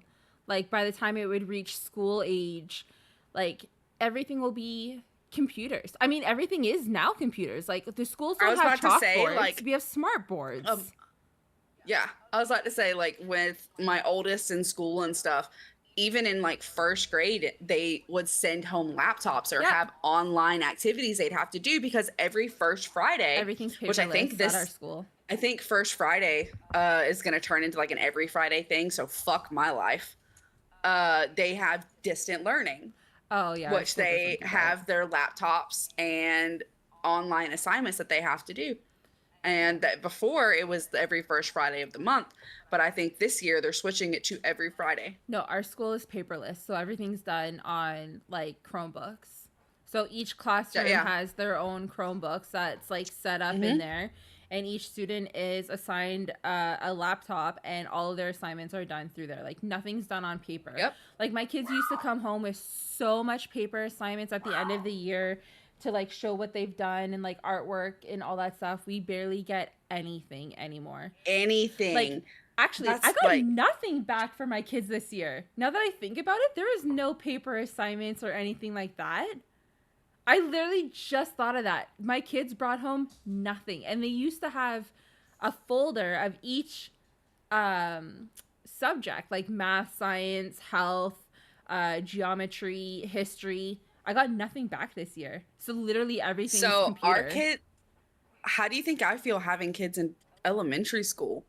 And I don't get the art projects and stuff that we used to do in school. Yeah, that's heartbreaking. Do you realize that was one of the things you look forward to most when your kids go to school? So is them coming home with all these art projects, like, you know, I've got Best Mom Ever with like handprints and fingerprint. Oh, like, we still, they don't do our that. school still does like those type of art projects. I will say Aria's artwork and Callie's not so much anymore. Like Callie made me like the wooden tree or whatever that used to sit on my desk. Actually, I'll show it right now.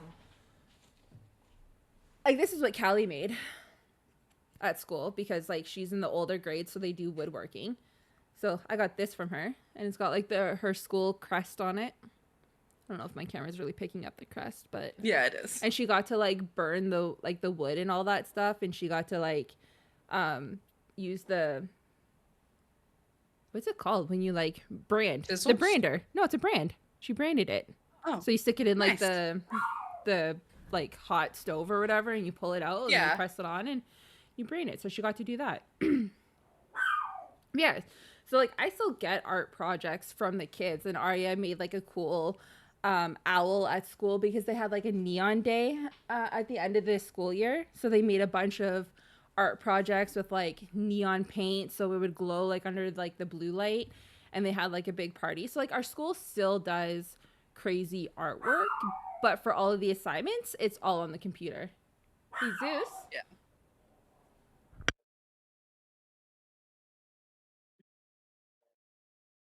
So let's see. Sorry, some my of dog's my barking other at the points. back of the couch. No, you're all good. I sent Mayhem a picture yesterday of Zeus, and he's literally sitting backwards on the couch, looking down at like my entranceway. It looked like he was sulking, and I'm like, what is he doing? Freaking weirdo. Come here. Strange doggies. So, how important is it that we pass down what mattered from our childhood to our kids? Like, I know we try to, have them play outside and, have their imagination and everything. But I remember as a kid, we would do family nights and we would, order pizza and play like board games or card games and stuff like that. But you don't really see families doing much of that anymore. I try to. It's so hard with my kids though, because they fight over everything. So our game nights just end up in a fight, and I just end up getting frustrated. I'm just like, hey, I'm done. Like I'm not going to listen to you guys bicker, because if you can't get along, then we're not going to do this. But 100%, right, takes the fun out of all of it. It does. But I'm huge. Like my friend and her kids were over a couple weeks ago, and we did a game night, no problem. Mm-hmm. I find if I have other people here, my kids get along a lot better. So yeah, me and my friend definitely try to get the kids together for a game night. Like once in a while, they'll come here. We'll play like a round of Farkle. She'll bring ice cream. We'll have tea, and then they'll head home and all that stuff. Right. As for what I would have loved to bring from my childhood to my kids was the dynamic I had with my family. And not just my parents, because we didn't do family night. We didn't really do anything as a family. Everything, right. If we did do anything, it was like as a whole family, like my cousins, my aunt, my uncle. You okay? So like I wish my kids had that. The closeness with their cousins. And I will say, for the most part, Callie did have that. Like when me and my cousin Amber were hanging out all the time, my kids had that growing up with like their cousins and being able to do things and, making memories. We don't have that anymore. Life gets busy. Like it sucks. Like we don't live in the moment anymore. Everything's a rush now. We just rush through life.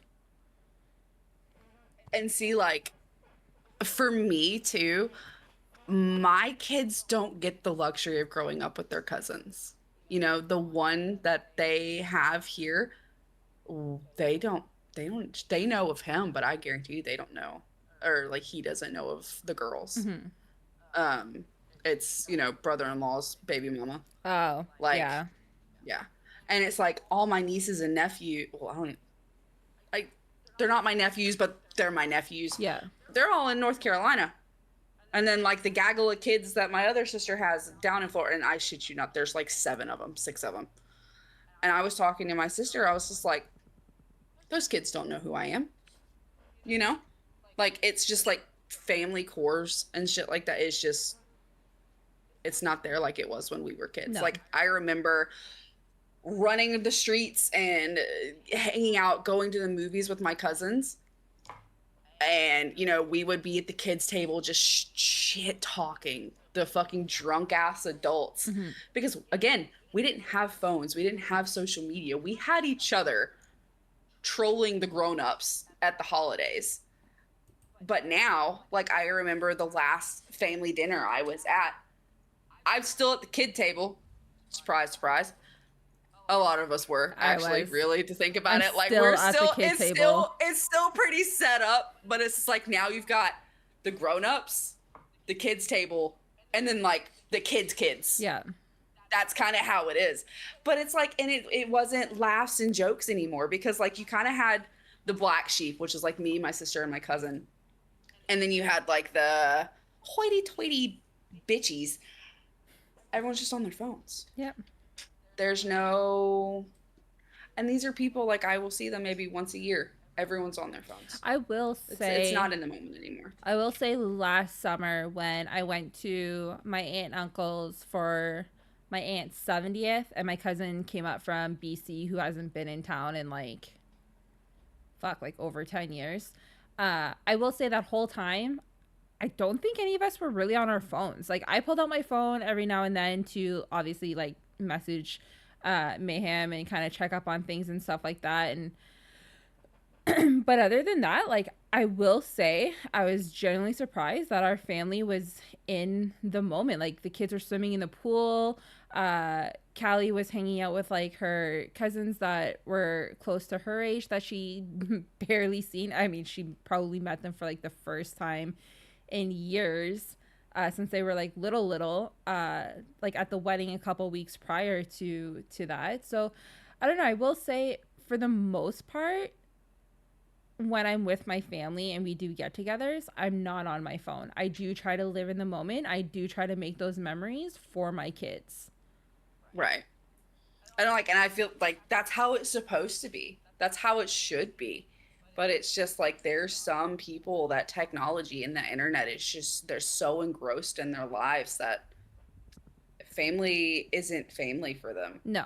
Like, it doesn't matter. This is just another day in the life, because, you know, they go out and do their Sunday brunches and spend this amount of time together. It doesn't matter that, you know, there's cousins here that you'll only see if someone fucking dies. Which is like, crazy. I hate saying that, but that's how it is. Like, with my family and how I am, I will not step foot in North Carolina again unless someone passes away and I have to be there. You don't think you'll go and see like Macy? So here's the thing. Macy comes to visit me. Yeah, I know it's that a she lot goes... easier, Is it easier for her okay. to come. Yeah, well, she doesn't have kids. Oh, that's fair. Yeah. Like, she's got her sister's kids and everything since that whole yeah, that was crazy ordeal and everything, but it's definitely a lot easier for her to come visit me. Yeah. Because here's the thing. My job, yeah, I could take it with me. But if I'm not taking my children, then Bryce can't work. Then exactly. Yeah. But she can come see me and stay with me, and it's like, it's all good to go. Yeah. But yeah, no, like, there's just so much just bad juju in North Carolina for me that I will not, unless I absolutely have to. I mean, I feel that. Like, I still live obviously in the same province, same technically town that I grew up in, but everyone's like, oh, why don't you move back? Move back. No, I hate everyone there. Like, sure, like my parents and my sisters there, but I hate everyone there. Like, I would not be happy there. I would not be happy running into everyone. And my mom, like, she'll call me and be like, oh, so-and-so says hi. I ran into him at the grocery store. And I'm just like, okay. Like, fuck. Yeah, like, means nothing to me.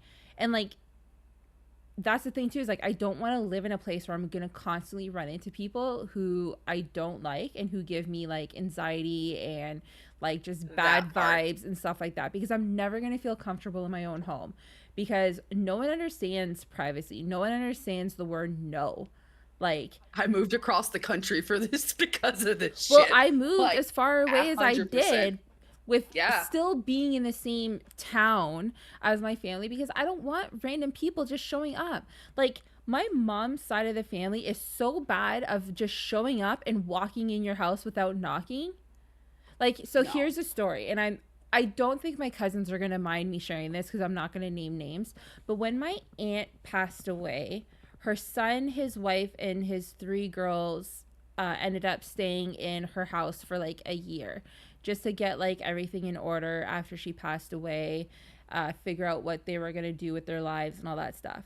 At this point, wedges have already been drawn between our family, given how things were handled with like her illness and stuff like that, and bullshit basically. So my mom's siblings had a hard time understanding that it was no longer their sister's house, that it was now her son's and his wife's house. So they would still just walk in without knocking. Like, for kids, and like, keep in mind, my cousin and his wife moved away and had a family. So they lived hours away. their kids were not familiar with this town or the people because we barely saw them because they live so far away.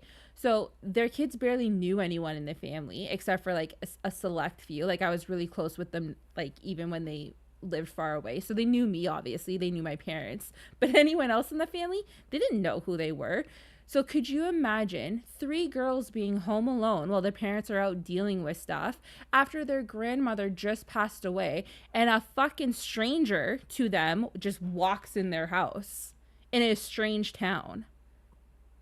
Like, absolutely not. Learn your boundaries. I don't want random, like, they're not random, they're my family. But even then, I don't want you walking in my house. I don't want you thinking that just because we're family, you own the place too. You don't fucking own shit. Like, nope.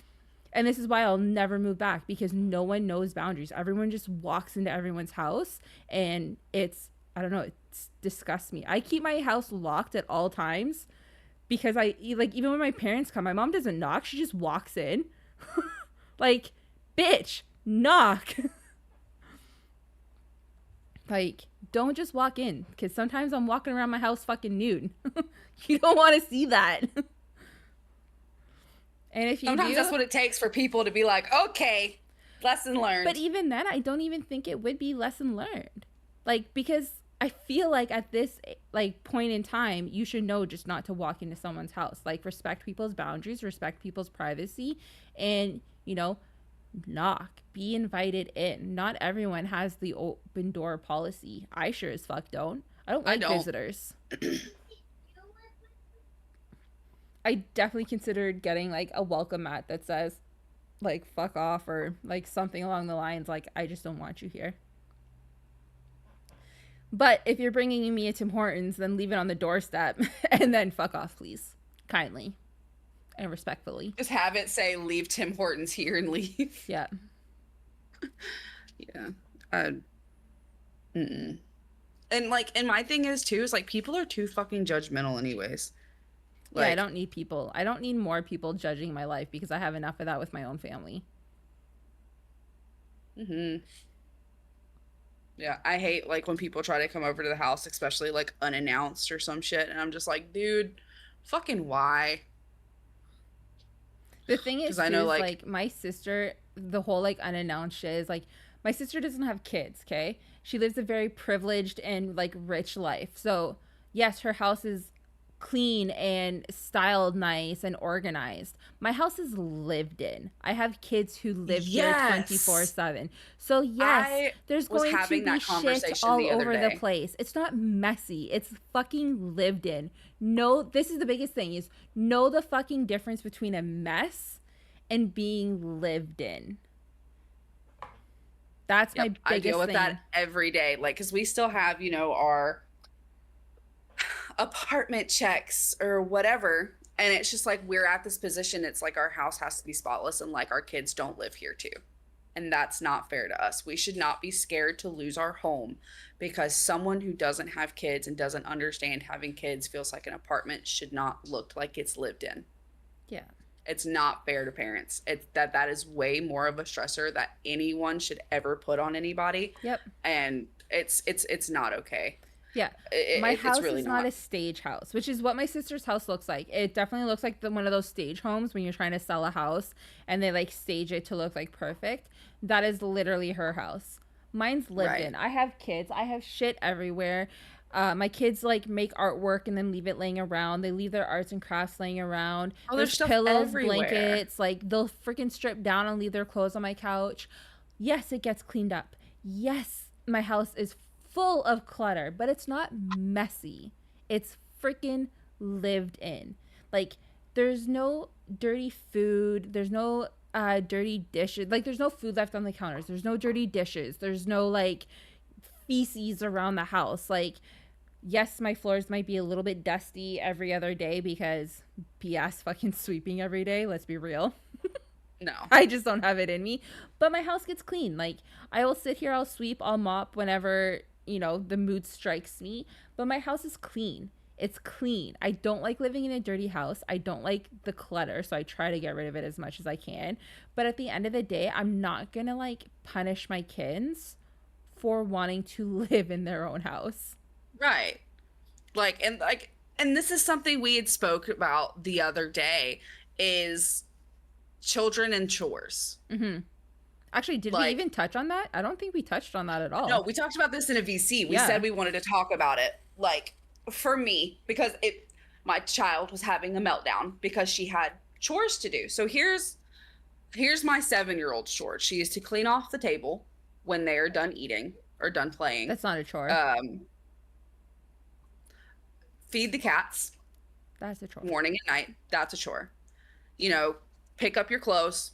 Not a chore. In the bathroom. It's clean up after yourself. Yeah.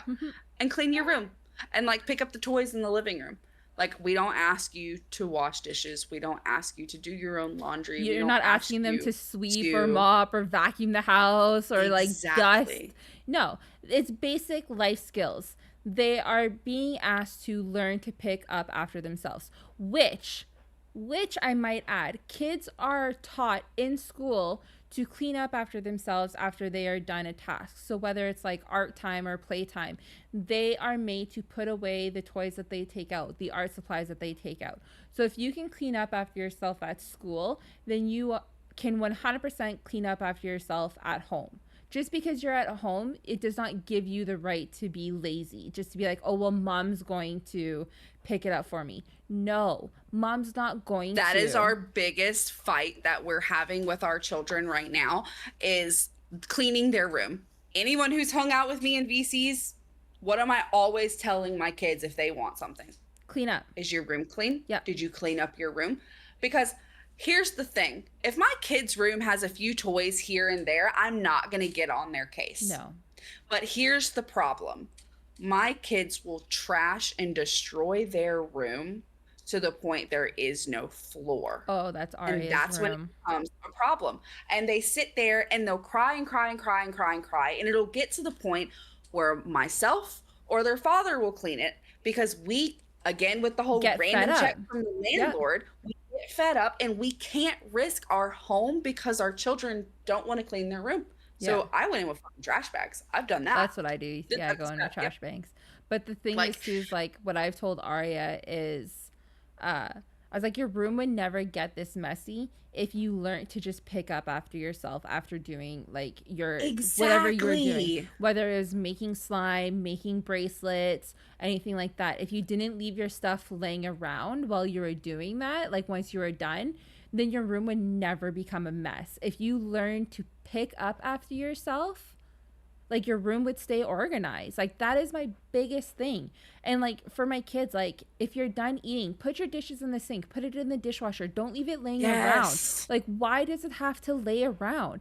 It takes you the same amount of effort to put it in the sink or to put it in the dishwasher when you're done as it would to just put it on the counter. Don't just put it on the counter. I will say that is my biggest fucking pet peeve, is not putting dishes in the sink or the dishwasher. If you can walk out your dishes and just toss it on the counter, take the extra step or move your arm the extra length and put it in the sink and rinse it out. That is my all-time biggest pet peeve for fucking anyone. Do not put shit on my counters. So and this is a conversation we had to have this morning. Oldest was asked to clean off the table. Well, her excuse, I just woke up. And I looked at her. I was like, you want to know how to avoid that? Do it after you're done eating. I was like, if you would have done that before you went to bed last night, you would not have had to be asked this morning before breakfast to get it done. Yeah. Do it when you're done eating. I tried Scrape to get the plate. Yeah. Put it in the sink.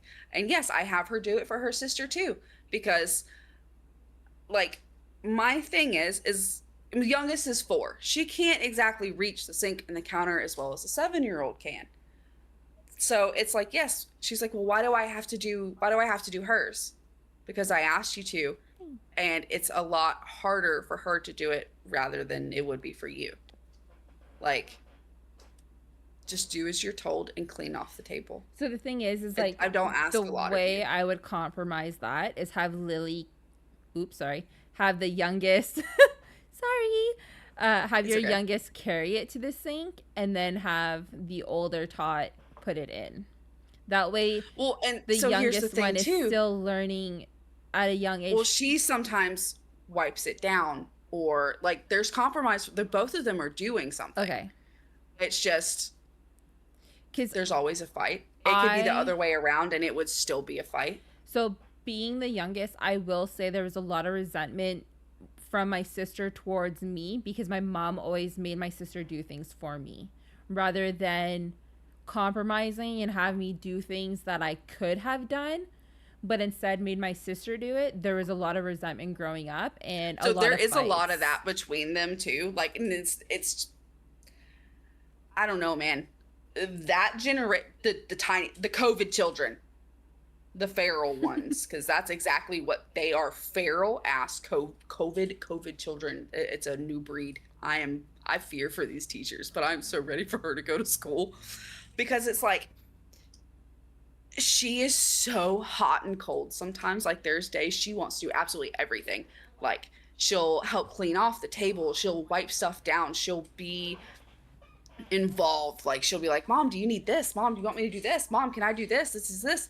And then there's other days, oh my god, it's so cute. There's other days that she's like, no, Sissy, can you do this for me? No, Sissy, can you do this? Like, and it's just like, no. Yeah. And like Amara will be now I've done it, she'll be like, you can do this yourself, go do it. Yeah. And I'm just like, she's right.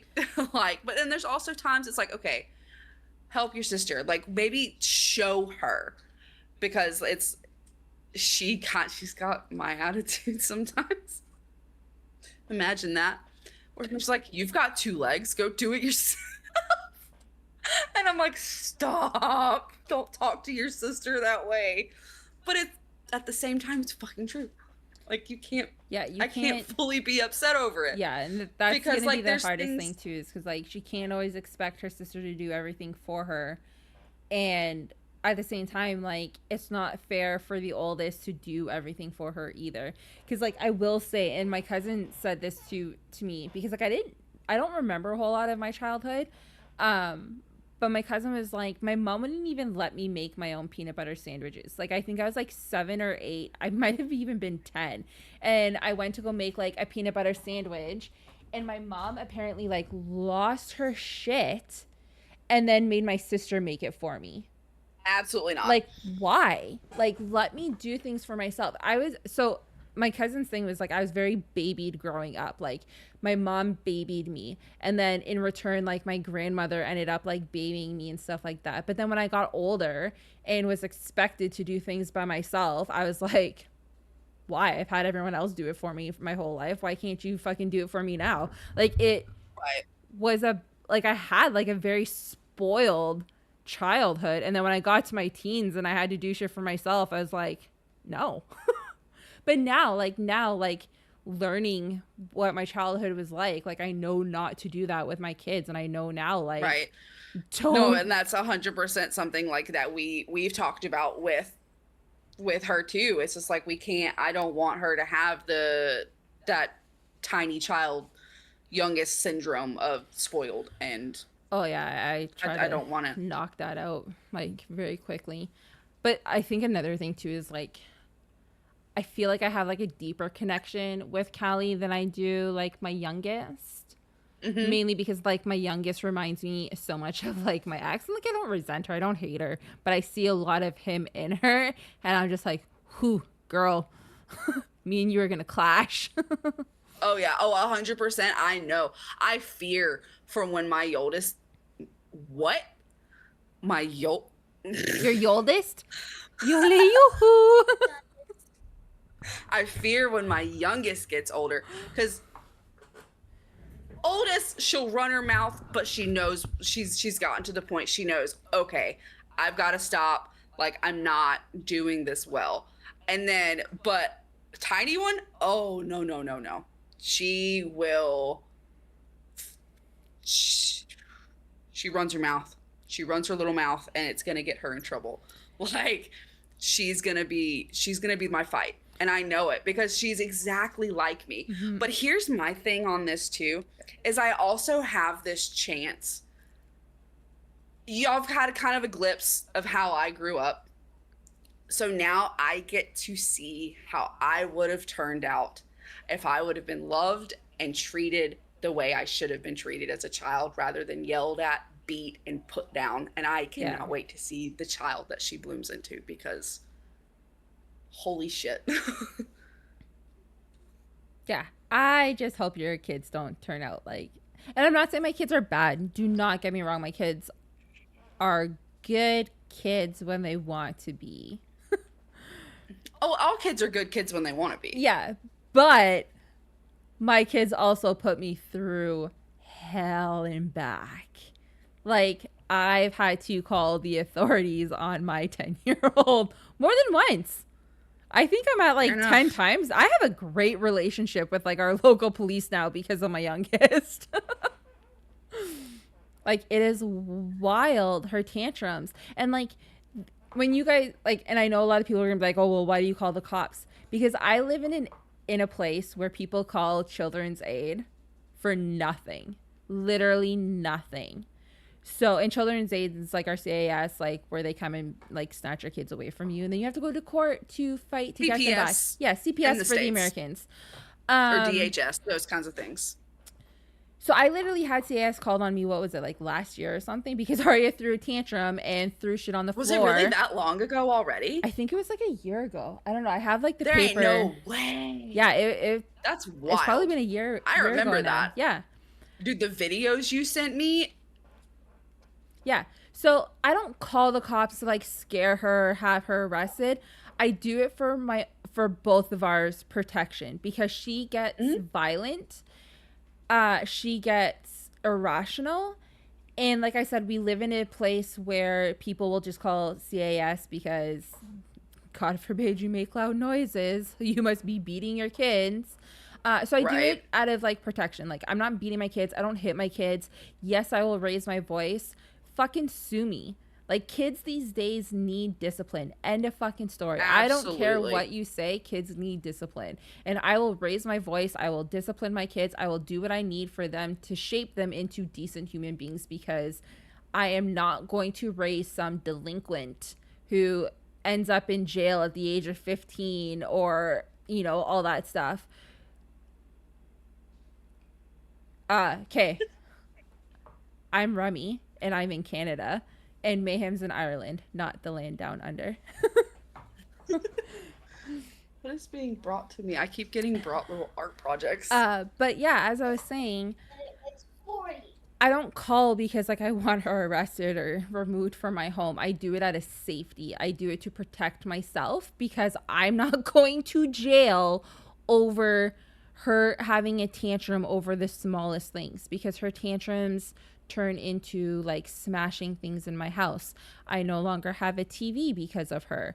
I have like holes in my walls because of her. I have 2 broken fans because of her. I have she broke the side of my dishwasher because she's like kicked it so many times in her tantrums. So yeah, I don't call the police to, you know, have her removed or anything like that. They're literally there to like observe, to like basically see that I am not beating my child. It's just my child's having a tantrum. She needs to do what she needs to do, and then she's gonna calm down. Like, see that I'm not hurting my fucking kid. Yeah, I mean, and that's also you getting into trying to figure out how to help her with her mental health and try to figure out how to get past these tantrums, so they don't continue to escalate the way that they do. Yeah, because I can't afford to replace the shit that she breaks anymore. Like, I haven't had TV for like what, a year? Yeah. Zeus. Well, and it's also, it's not only you can't afford to, you know, replace some of the materialistic things. These are moments in her childhood that are gonna stick with both of you guys, and you want it to be. I want her to have a memorable, good childhood. I don't want her to remember the fights her and I had growing up. I don't want to be the parent who like screams and yells at their kids. But at the end of the day, sometimes you just have to, because they do outlandish things and they need correction, they need discipline, they need guidance. And, you know, if I'm raising my voice so you can hear me over your screams. not Exactly. because I'm pissed Not off. because I want to yell. Yeah, not because I want to yell and I'm pissed off and I'm doing it angrily. It's because like you aren't hearing me over your like why, and like most of you guys have heard my scream, so you can imagine how my kids scream. Like it is wild, our screams. So, and it's kind of like bouncing off, like I have this also noted here, is hoping that the core of childhood, imagination, connection, discovery survives the digital age, as well as, my screen changed, go back. Okay, but recognizing, you know, the parenting habits that we had growing up and wanting to change them. Like, so here's kind of my example for that. If I would have acted like that, Oh, I would you have got guys, the wooden spoon. oh, absolutely. Oh, that's saying it nicely. Listen, my dad, my dad was military. My dad was a Marine. All right, he was fucking ruthless. I feel like my kids need that type of discipline though.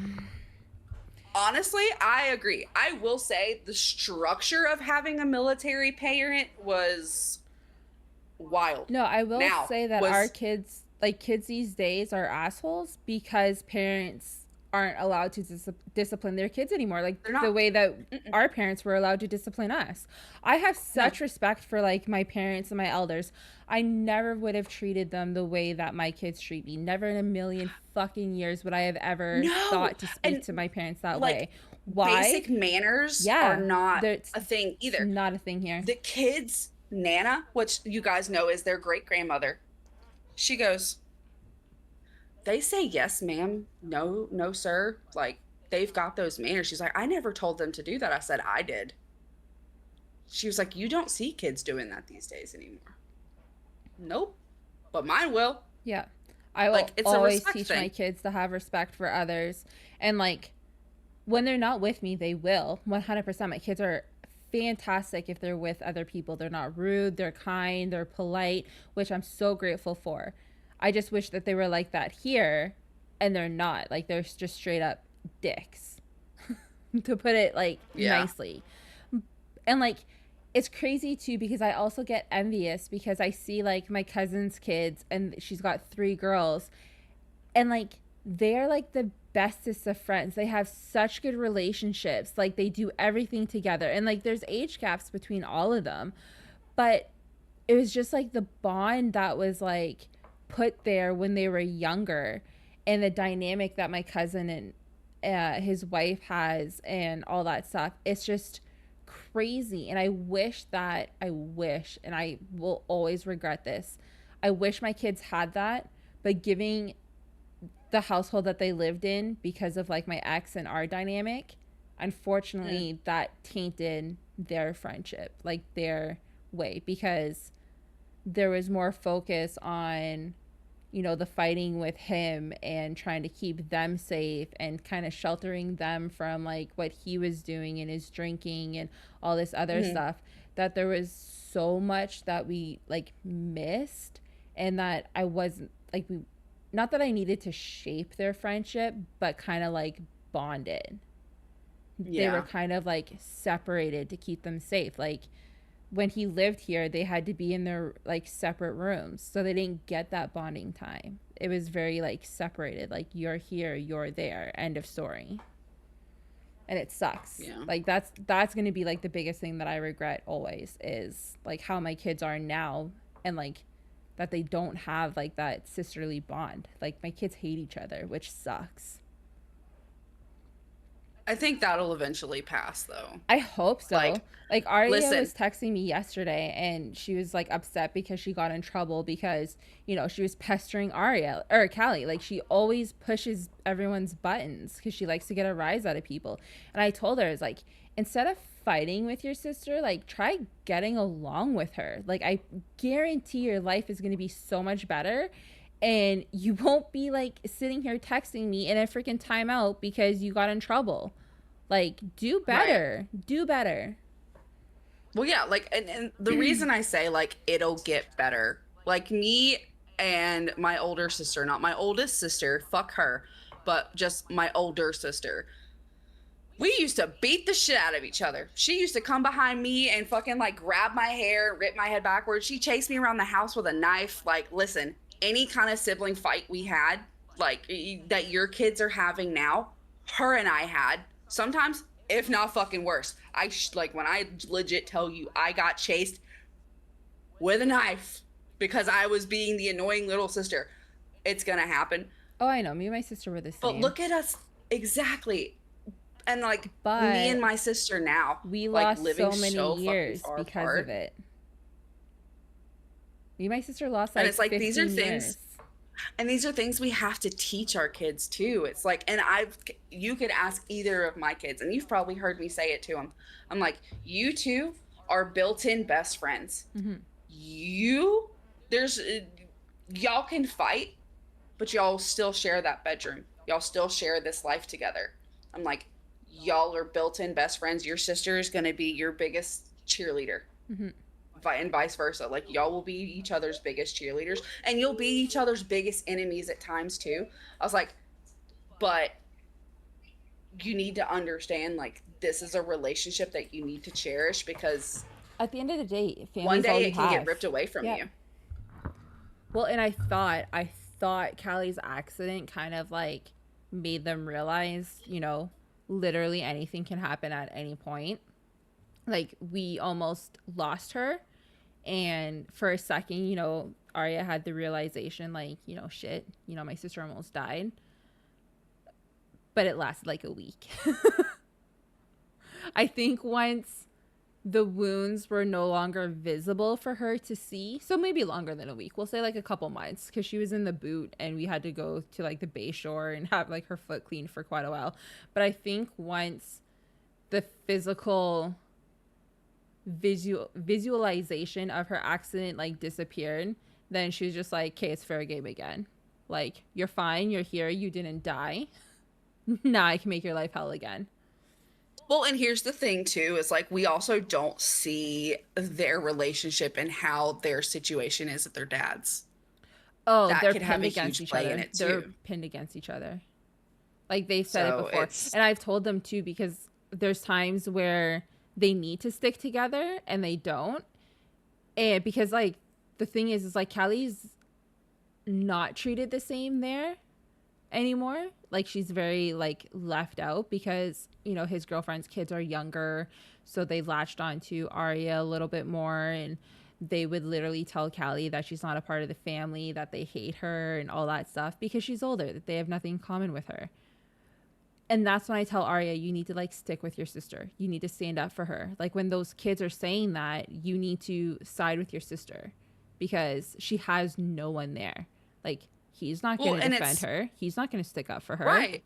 Well, and here's the thing too. It's like, if something happens between the two of them, like the other parents over there, mm-hmm. those other smaller kids are gone. They're gone. You won't see them again. There's nothing there. Yeah, there but won't guess be. who's still gonna be there? Exactly. Your older sister. And it's like, there's that hurt of, you know, well, you didn't stick up for me, like, when they were making me feel this way. Like, why? Yeah.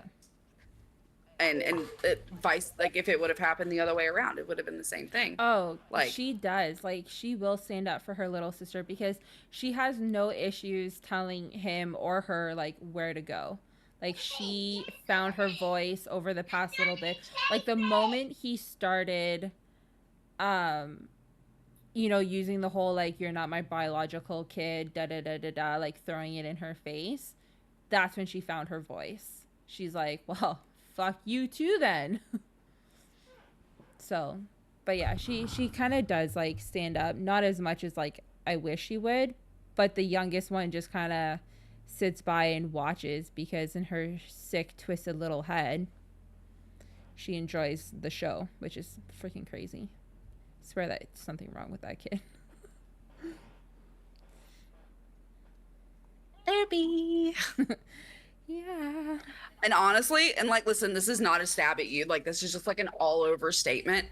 We also need to normalize that sometimes children need therapy too, that they don't have to go through something extremely traumatic for it to be qualified that it's okay for them to go to therapy. No, kids need when I therapy tell you to just like release things that they don't feel comfortable talking to exactly their parents. Like when Amara was in kindergarten, like I went to the guidance counselor and I told them, I said, look, I was like, you know, this is kind of our thing at home. And I explained to them, I was like, you know, I'm breaking the cycle of like of how my parents parented me and stuff like that. So I was like, so things at home are not always great. And I was like, but I want to make sure that, you know, she's got somewhere that she can go and just talk and feel safe and just, you know, have an outlet. Now, I'm not saying I don't beat my children, none of that. Like that is not where I'm wanting to say, like when things aren't great at home sometimes. It's like I don't full on hide my struggles from the kids because they need to understand that the world isn't all sunshine and rainbows. yeah, to an extent they need to realize what the real world is They're like. exactly like I'm not gonna sit here like I don't fight in front of my kids. Like we try not to do none of that, but it's just like if I'm upset and I'm overwhelmed, I don't hide that because my kids need to see that it's okay to, you know, be upset about things, but in a controlled They kind of also manner. need to Like learn how to like control their emotions and express their and emotions. express Kids themselves. don't know Like how to if express how they feel. They don't know how to communicate. exactly. So it's our jobs as parents to help teach our kids that. And a lot of the time too is like we might not have the right tools or the right information on how to do that. So you know who does? A therapist. Like it's not Exactly. saying And there's that's why I anything gave wrong them with that the outlet. kids. It just gives them that person to talk to. And like let's face it, kids listen to someone else more than they listen to their parents. Exactly. And that's exactly like what I had talked to her about. I said, look, I was like, one, I was like, I'm an unmedicated ADHD. All right. I'm all over the fucking place. I get overwhelmed. I get overstimulated. I want to be there for my kid, but sometimes like things are just, and I'm going to say this, sometimes kids are too fucking much. Mm-hmm. There's a taboo on that too. Moms aren't allowed to think that their kid, like things are too much to handle. But I'm going to say it now. It's fucking okay. It's normal. All right. You wouldn't, but I talked to her and I said, look, I was like, I want her to have somewhere she can go and talk and express things and it be a one-on-one. And then she, you know, can report back to me. Like, granted, it was always like, you know, things were good. She'd be like, oh, well, I saw mommy upset. But you know what that taught her? That it's okay to be upset. It's okay. Like, I'm showing her that she doesn't have to mask and hide how she's feeling to please others. Yeah. Like, that's how I was as a kid. You know, you have no reason to cry. People have it harder than you, or I'll give you a reason to cry. Like, all of those. I don't want. You can't say that stuff to kids. You can't be like, someone has it Exactly. harder than you, because all you're doing is invalidating their feelings. Exactly. And that goes for I like want not even her. just kids, just like anyone. We all have hardships. We all go through things in life. You can't say, well, someone out there has it worse than you. That's fine. Someone will have it worse than me. But guess what? They might be better at dealing with it than I am. So my feelings Exactly. are Or valid. they may My have better feelings ways matter. to take care of those things. They might have the means for therapy. Like I don't have the means for therapy. I'm on Right. social assistance. It's not covered. Therapy's not covered here. There's Wild. Yeah, it's not covered. That's crazy. Because I mean, it's definitely is here. Like, I It's will say not I'm here. grateful for that. Like, but it's. Nope. I think it needs to be more widely available. Yeah, And 100%. not We so don't taboo. we don't have the means for therapy here. Like there's very little places where you can get therapy. There's only like one free, and I use it very like freely, I guess. Place for kids, and it's a walk-in base. So you're there for hours waiting to see someone, and you maybe speak to them for, I don't know, 30-40 minutes, and then they get to decide on whether or not you like it's worth seeing you again. Like you don't get the choice of going back and like continuing the therapy session. It's there for like a one and done emergency session, and then that's it. You don't go back. Like there's no way for kids to have therapy here without like rich parents being able to afford it. So like it sucks if you don't have insurance for it or you're not covered, therapy, you just don't get it. You have to suffer.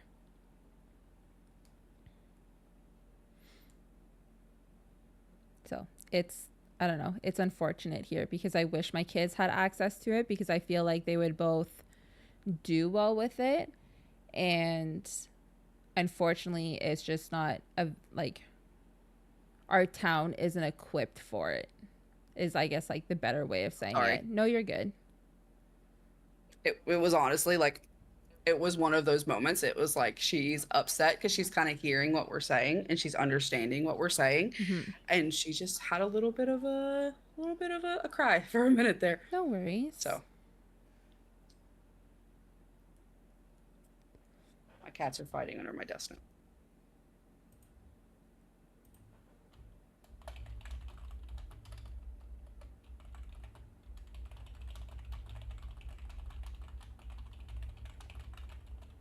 So, what else you have in your notes? I was pulling them up. So, kind of what we just touched on too is what we're still learning and unlearning and basically healing our inner child while we're raising our own. I thought that was there was a lot. I felt like I had to grow up really fast, and my inner child went through some shit, especially like because I was one, you know, I did deal with the cyberbullying and all of that. So I don't know. I have a lot of things that I know I'm working through as a mom, but also trying to teach my kids like at the same time. Like what? I don't know. I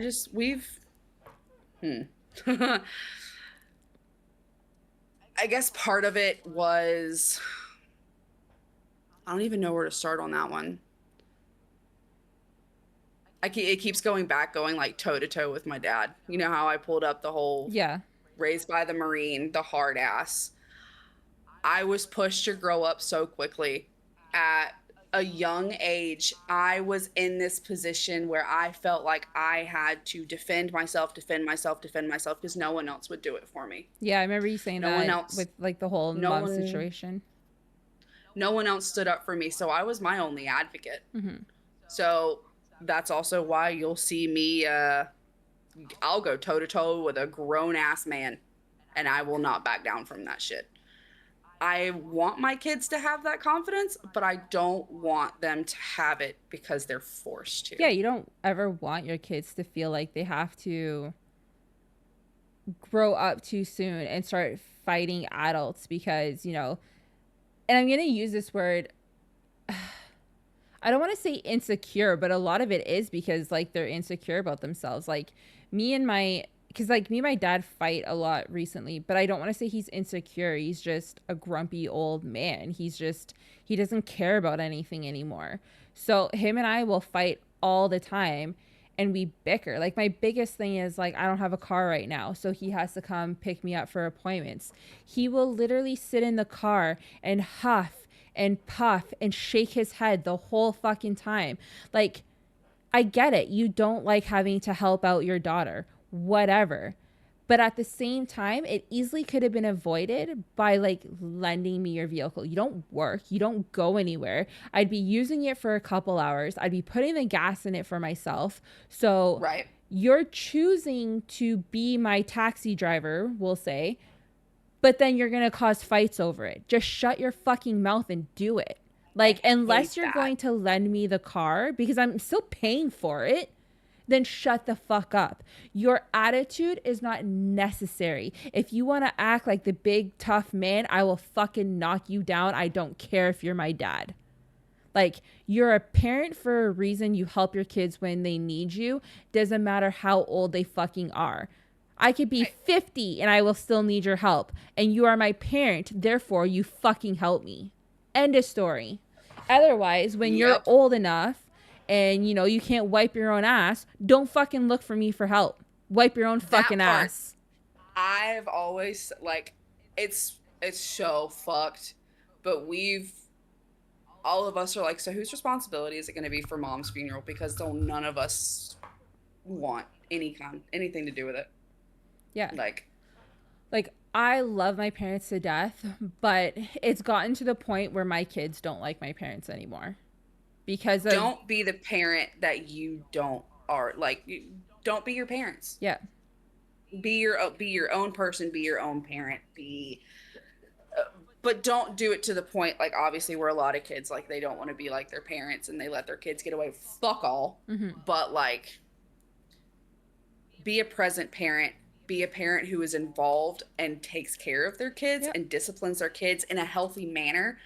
But this is the thing too, is like, don't invalidate them either. well, Like, and so this is my biggest thing. This is my biggest issue that I have with my parents, and this is one of the reasons why my kids hate my parents. When Callie was going through a really rough time and she needed therapy because, you know, she was having thoughts that a 12-year-old should never have, like 11, 12-year-old should never have. Like, she didn't want to live anymore. She wanted to end everything. So I called our free counseling or whatever, and we called my parents and I was like, listen, it's a walk-in basis. We could be there an hour, 4 hours. Drop us off, do whatever you need to do. Well, my dad ended up wanting to sit in the parking lot and wait. We were there like 5 hours, 6 hours. I don't know. We were there a really long freaking time, just like waiting to get in. And then the counselor spoke to her for an hour. The whole way home, he bitched and complained and made Callie feel even worse about herself before she did even going there. It's like, how the fuck are you going to make this child feel bad for needing help? Like, and that's where a lot of the bad stigma is. Like, it's, and I want to say that's a generational thing. 100% a generational thing, because like your parents' generation is roughly the same as mine. Depression, ADHD, all of that is so taboo and so looked down upon that there's nothing that we can say or do that's going to change their mind. But I will say, kind of going back to our all around of like life before and after the internet, the amount of exposure that can now be brought light onto children and their mental illness and their mental health, like, it's insane. Like the clarity that people can get now, as long as they're willing to learn. Well, and the thing is too, is like, so Kitty said in chat, like, how selfish. My dad's actions were purely selfish because he sat there and waited, and it was, you know, taking up his time. It wasn't about him. If you didn't want to wait there, you didn't have to wait there. You could have came back. But you chose to do this, and now you're going to blame an 11-year-old for you sitting in a car for X amount of time? No, not going to fucking happen. And, like, I've had this conversation with my mom a bunch of times, like, that my kids hate going there. They hate being around them because of, like, how he is, how he acts. And literally, what was it?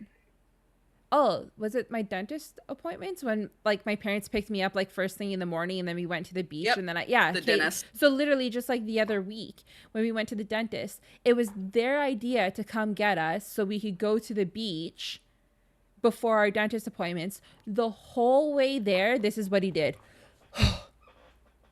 And then like shook his head like back and forth. Like he was annoyed the whole fucking ride.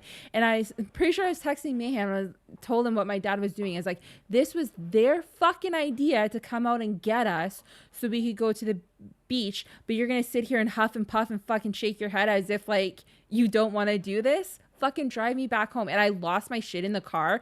And my mom's like, oh, don't start this. I'm like, I have to, because I'm not going to sit here and fucking deal with this shit anymore. Like, I'm fucking done with it.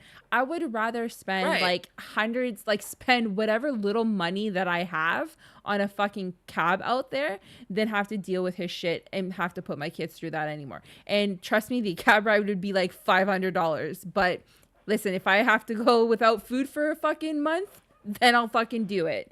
Like, that is how much my kids don't fucking like you. Like, hello, wake up call. Yeah, that's... I mean, my mother's wake up call should have been when my 3-year-old, 4-year-old was coming up to me as, why does my Nana hate me? Yeah. And I almost wore orange that day. But there's a comment here that says, I'd love to be like my dad. And then like someone else says, my dad's great, but my mom's a narcissist. Obviously, when I say like, don't be like your parents, I'm meaning like the icky parents. Like my mom, don't be like that bitch. Or like Remy here has been saying about how her dad acts, don't be like that. Like, be there for your kids. And babe, I will say your parents are fucking fantastic. phenomenal. I probably have more of a connection with your parents than I do of my own right now because of like how my parents act. And your parents have been fucking fantastic. Like fantastic. There's parents who want to be parents and grandparents and they loved parenting and being a parent, and then there's people who just really were not meant to be. So my parental parents, units. the way my dad looks at it is like once you reach a certain age, their job's done. They don't have to parent you anymore. That's not how it is. You're still my dad. Like I don't care how old I am. You're still my parent. You still need to like help out. You still need to look after me. It doesn't matter how old I am. Obviously life has not been fucking kind to me. So do your fucking job as a parent and help out your goddamn kid. If roles were reversed and like say I'm like this 60-some-year-old person and my kids are in their not naming an age group, I'm still gonna help them. I will do whatever I can to fucking help my kids because I'm still their mom. They're still my babies. I don't care how old they are. They will forever be my babies. I became a mom to be a mom for the rest of my life, not until my kids fucking turn 18. I became a mom to be a mom through their adolescence, through their teenagers, their teen years, their adult years, their elderly years, if God forbid I make it that long. I chose to be a mom for the long run, not while it's convenient. We don't parent for convenience. We parent because we love our children. You. Is it bad some of my daughter's friends consider the wife and me more? No, that happens more often than you think. A lot of my kids' friends consider me like a second mom, and all that stuff. And like I have friends where my kids consider them as second moms. I wouldn't say like more than their own family because they still have like that connection with their family. But I feel like we definitely share like the parenting. Like if her kid is here, I will definitely treat her kids as if they're my own. Even if I like don't really know the kids, I'm still going to treat them as if they're my own. I'm still going to like love and care for them and protect them and all that stuff. Like I almost fought, and this goes back to the asshole kid who made fun of my kid in class. I almost fought like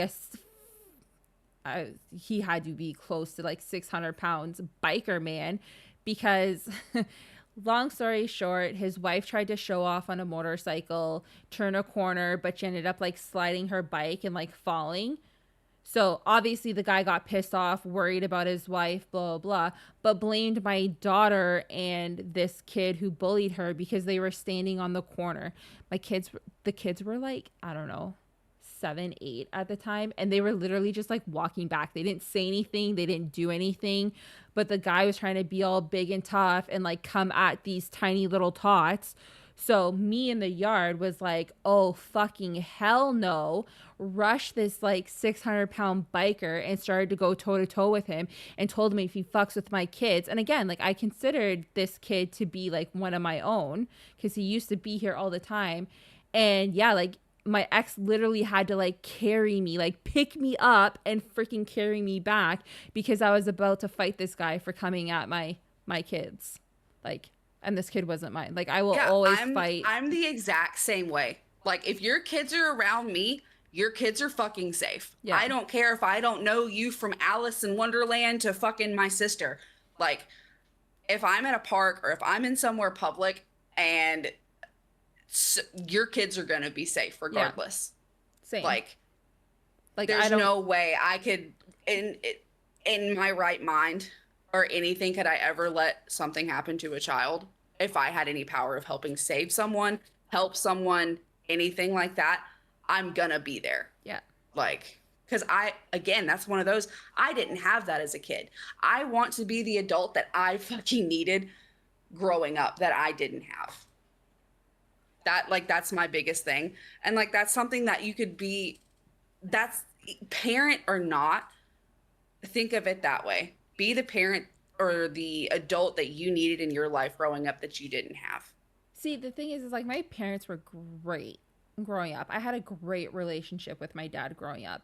It's just over the years he's gotten to be this cranky old man. And like I get it. I have been through some shit in my life, which then in return they've been through some shit because of like the stuff I've been through. They dealt with our shit. Yeah. So like yes, a lot of the trauma that I've went through, they had to deal with it like secondhand. So like I get it.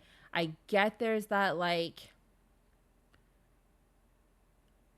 I don't know, I guess it's like aged him or like made him the way that he is. But instead of like bringing it together and like holding me closer, he's just kind of pushing it away.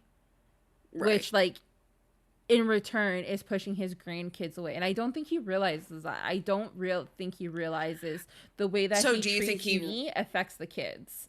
And like the crazy thing is like he'll sit here and like shit talk like my ex and like how he used to treat me. And then I just kind of sit there and like blindly stare at him and I'm like, are you fucking joking me right now? Because you are literally doing the same shit. Like, you are literally him. Like, no wonder why they got along so fucking well, because they are the same person.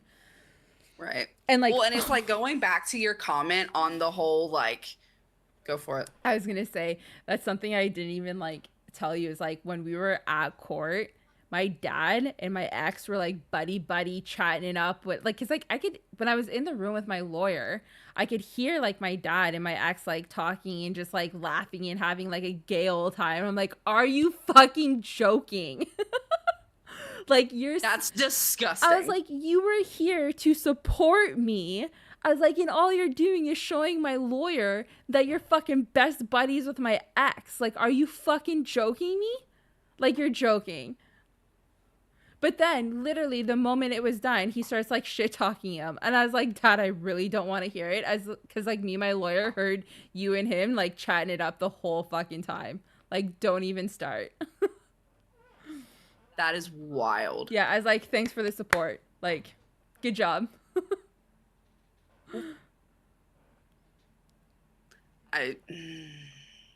And it's like, I got my train of thought back. The comment you made, it's like, you don't think he realizes that how he treats you is affecting his relationship with his grandchildren. He 100% knows. No, I honestly don't think he does. He's so blind to it, Gummy. I'm telling you, he doesn't. Like, when he sees my kids, his face lights up and he thinks like, oh, they love Papa. He doesn't see the dislike in their faces. And, like, the disgust when, they go in for hugs. Like, trust me, they don't realize it. Like, they are so blind to it. Oh, yeah. Trust me, it is wild. See, I can't defend my dad like that. I love my dad, and you know how I am with him. We talked about that during the whole parent alienation thing. But I can't defend him like that. Because he knows what his relationship with my mother does to me and to his grandkids, to all of his grandkids. But he's still there. Like, don't get me wrong, my parents like, you know, they bought Callie a new bike for graduation because obviously hers was not rideable anymore. So I mean, like, they do things for the kids. Like, it's not like they don't do anything. But I feel like it all comes with a price. Like, they don't ever just do it out of the kindness of their heart. They do it for, like, the recognition or, like, the head pat to be like, oh, yeah, Nene and Papa are cool. You know, we got you a bike. No, Nene and Papa aren't cool because you guys are still assholes. Like, sure, you can sit there and try and buy their affection all you want. It's not going to work. Like, be there, support them, be kind, be nice to their mom, you know, your kid.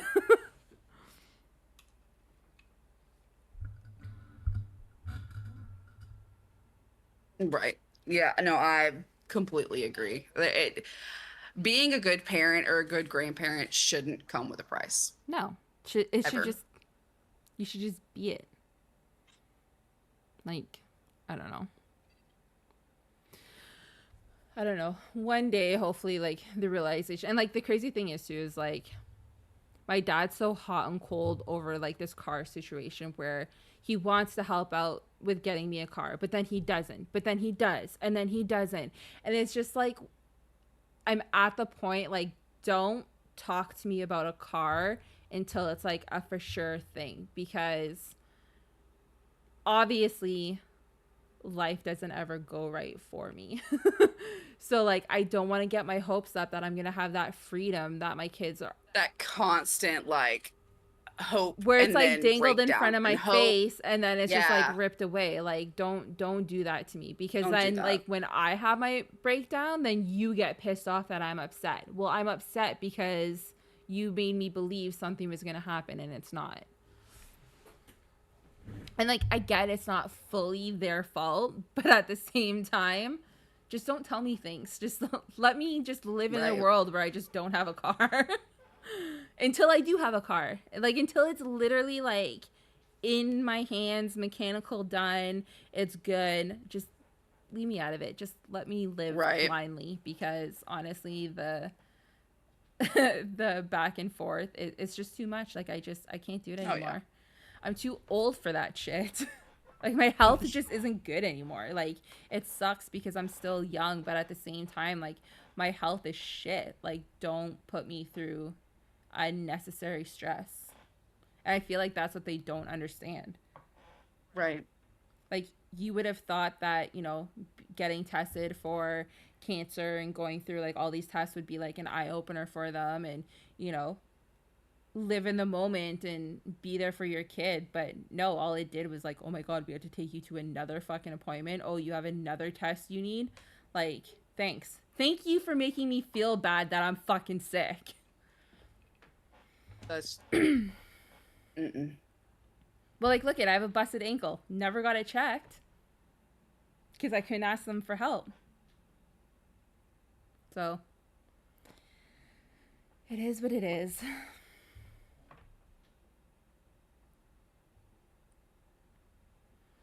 But yeah. Sorry, I had to mute for a second. My kids started fighting. Oh, you're good. Luckily, my kids are away until later. Although, Mine will be going away later. although I did have Arya, like, texting me yesterday saying she wanted to come home, which made me sad. See, guys, we love our kids, but we also love our breaks from our kids because it's needed. See, I wouldn't say, like, I love the fact that my kids are gone. It's just, it gives them... It's the break, though. But like, this is and the I know thing, you're like, going my into saying, kids like, are this is older, things for them. so, like, for me, it's different because my kids are older. So, like, my kids are gone 90% of the time anyways because they're always at friends' houses. Like, Callie's always out walking with her friends, or Arya is, like, at her, like, two of her friends' houses. So, like, my kids are always gone anyways. So, like, the thing is for me, it's, they have the camp. I like that they get to go away because they go to their camp. They get to go swimming. It's summer. I don't have a vehicle, so I can't bring them to the beach. We can't do, like, all the fun stuff that we used to be able to do. So at least with them going away for the weekend, they get the beach. They get the, like, the swimming. They get, like, the fun times. Where at home, like, we don't live near a beach that we could just walk to. You know what I mean? Right. Like, we don't live near anything that is fun for them to do. Like, I kind of secluded us when I moved out here. So, like, I don't live in the bush. I live in, like, a town, but there's nothing here because it's, like, an outskirts town. Yeah. So anything which that makes you sense. want to do, you need to drive to, which can't do. Unfortunately, I'm kind of stuck. the amount of times I said, like, I just need to move in so you can use my SUV. I can fit all of our kids in it. I think, no, technically, no, I couldn't. Unless it's a 7-seater, no.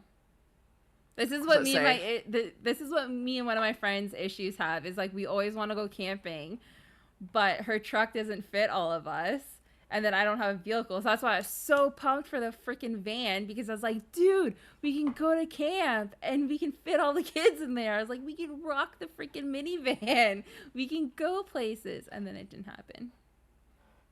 So, but I think my dad said the vehicle that he's looking at now is a 7-seater, if I'm correct. That'd be good. I think if I remember correctly. So, oh, actually, no, it's not, because this one's a car. It was the other one he was looking at. That was a 7-seater. But the whole, like, bottom frame was, like, rusted out. And so, last thing I need to be driving, and then the fucking floor falls out. And then we're, like, Fred Flintstoning it. Like, no thanks.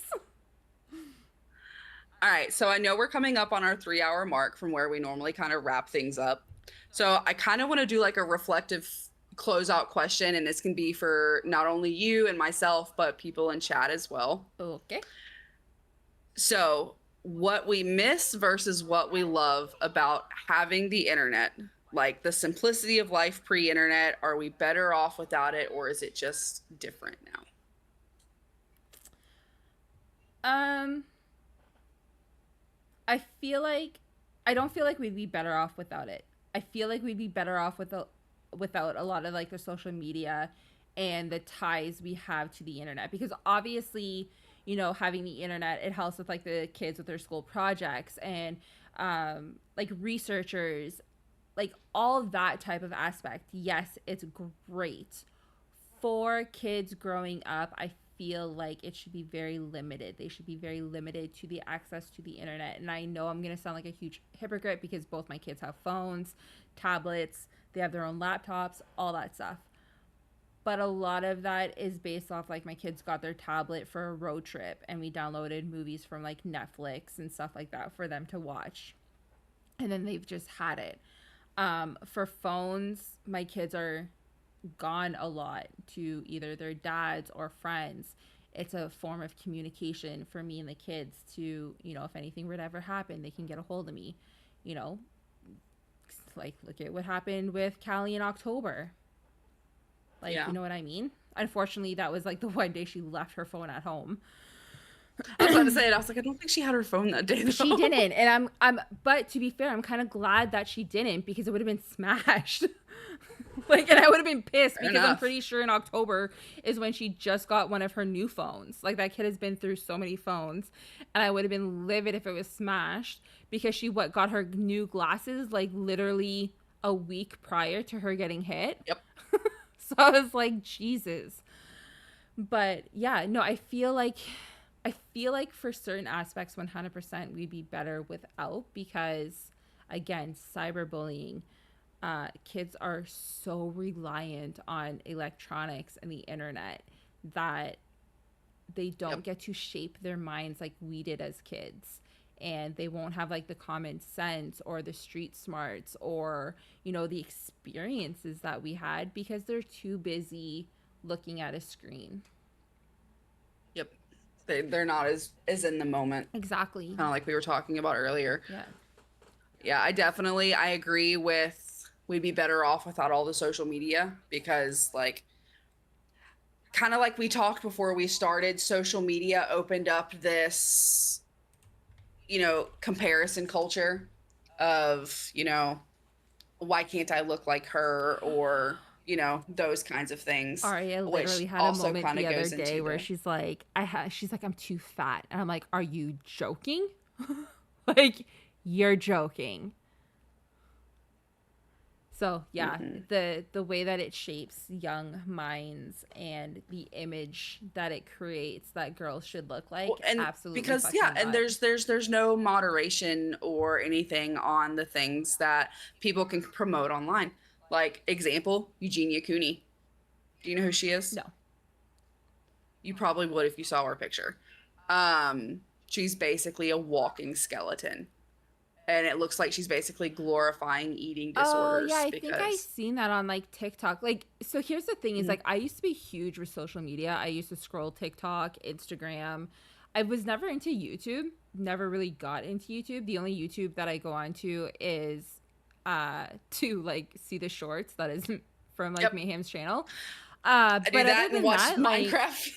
oh yeah, I do the tutorials and all that stuff for Minecraft. But other than that, like when people name off like, you know, big YouTube creators or even like Twitch creators and all that stuff, like I have no idea who anyone is because I don't search the internet. I don't scroll the internet. I try and stay off the internet as much as possible.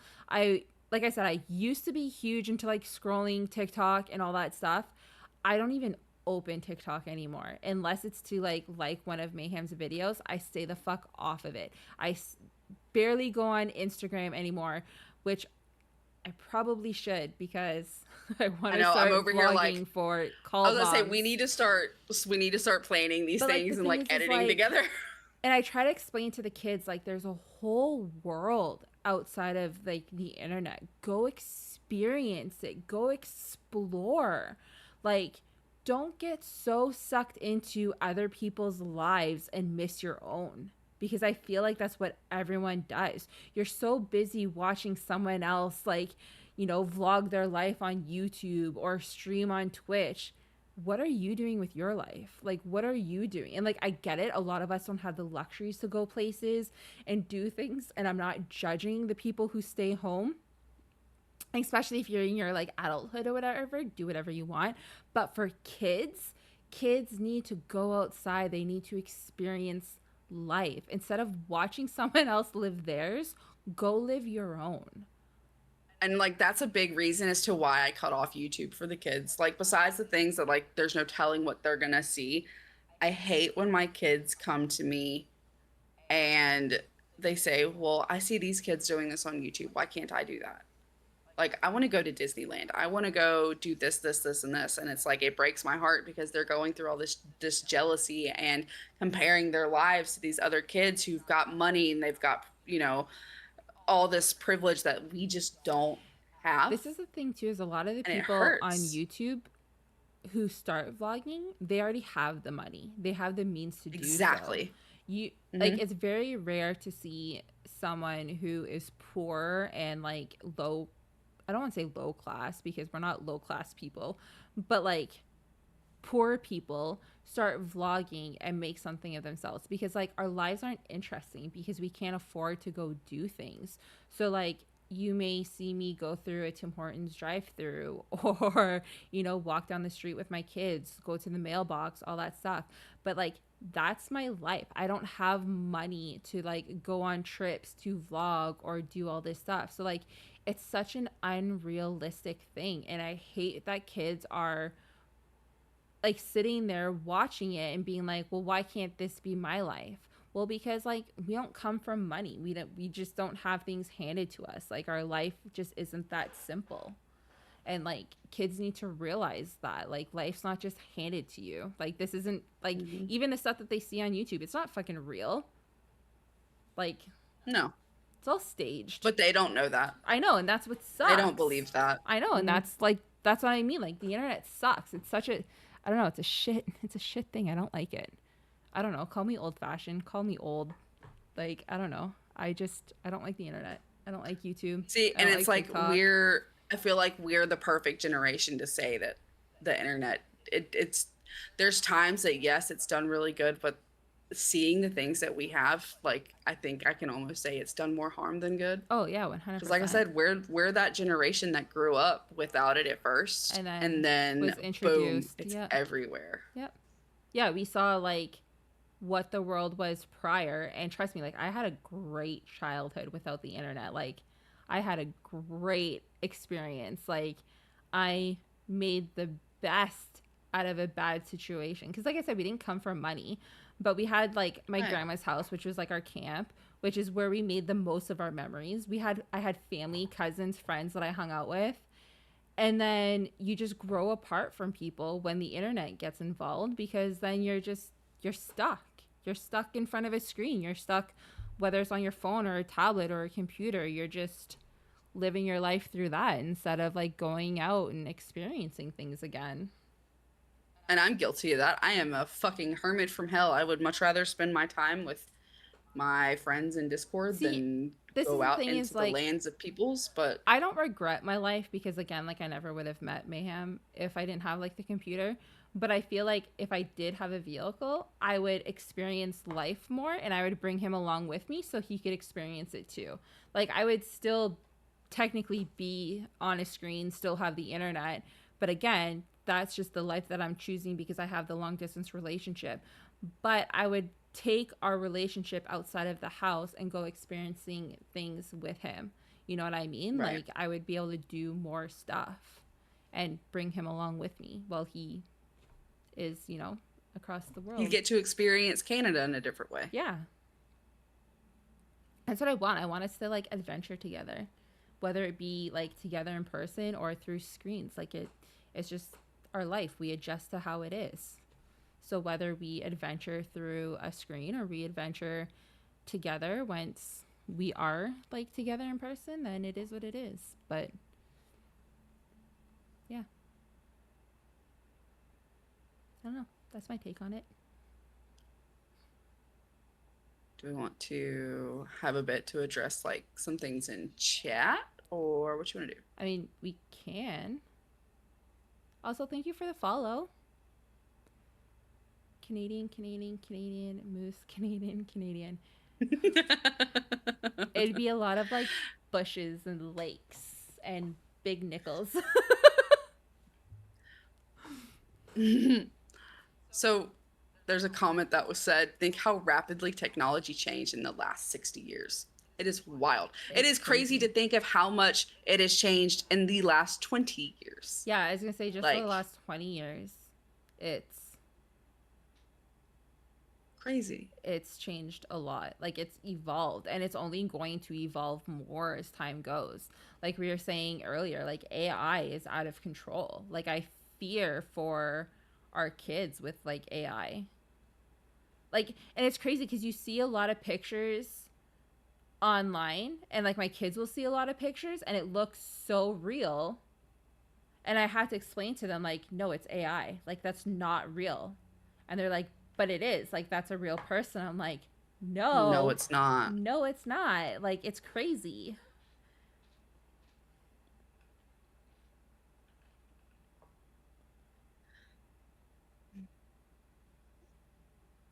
Do we also have a target? I don't know, babe. Do you have someone that we can love on? But yeah, if you guys have any questions in chat about anything that we've discussed, please send them in and we will kind of answer them while we wait. Not today. Oh.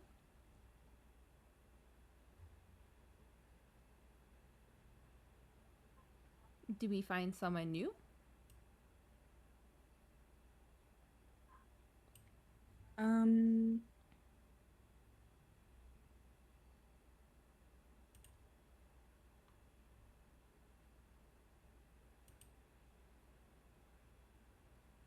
Okay. I'm just gonna sit here and chat so there's not any dead air. But if you like, I don't know if you want to just end it or if you want us, like, if you want to look for like a new friendo that we can go and meet. Just kind of let me. So I, looking through my people I have online. So there was someone who came in earlier and they were chatting. I don't remember who I met them through. But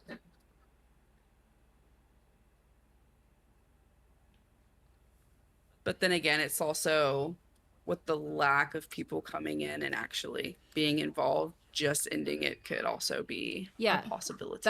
That's what M says, which like I'm totally okay with because, it kind of goes back to what we spoke about last week with like networking and all that stuff. So unfortunately, 100% agree. It's kind of that like eye opener where people need to kind of see and kind of learn and do better. Yep. Just being involved in a community or having a spot in a community does not automatically earn you a raid or extra love or anything. especially if you're not involved. Doesn't earn you security. Nope. But yeah, thank you guys for hanging out and listening. I know we were like all over the place with our topics today, but I like they all tied in together. Like it all kind of.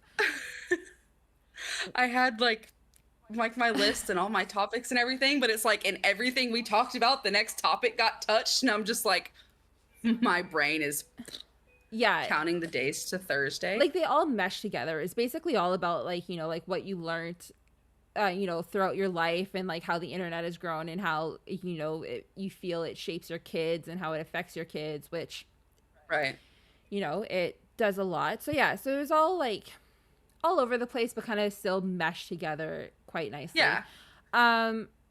Next week we're gonna dive into something that not a lot of people really discuss. It's kind of like that taboo subject where, you know, you kind of sweep it under the rug.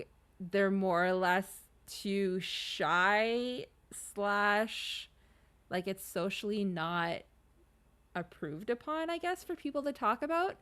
I think Gummy just kind of clocked in as to what I was talking about. Oh, no. Look in chat. Taboo? What did I say? Nope. Oh, AIDS. Yeah, you said taboo. But yeah, no, that was my reaction to him saying AIDS.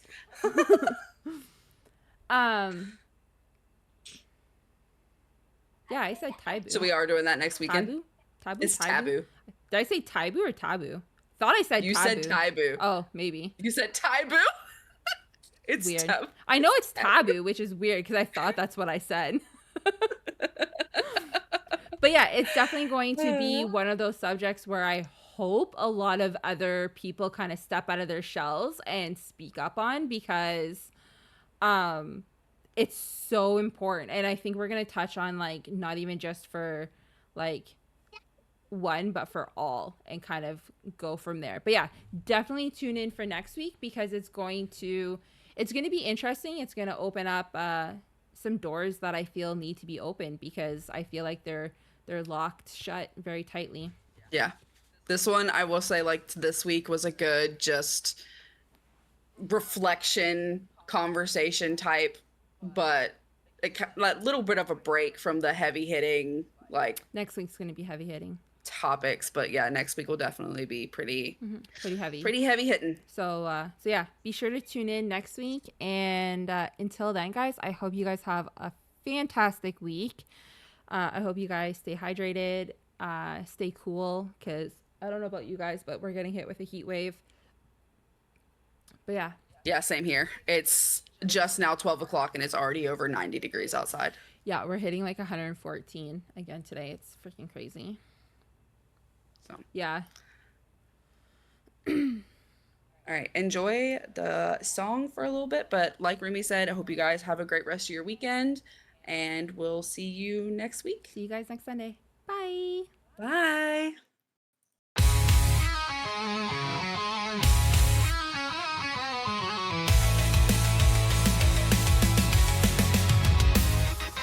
Mayhem calls like a wolf at the door, pulling the misfits, the lost, the ignored. From burned out hearts and 9 to 5 graves, they rise with the moon, the ones they couldn't save. The cultists come, no rules, just soulless. Stories too heavy for Sunday control, but the moms are waiting, wild-eyed and wise, with open arms and fire in their eyes. They don't do quiet, they don't do tame. Call them mad, call them holy, call them by name. One hand in the honey, the other in the fight. They'll baptize your soul with a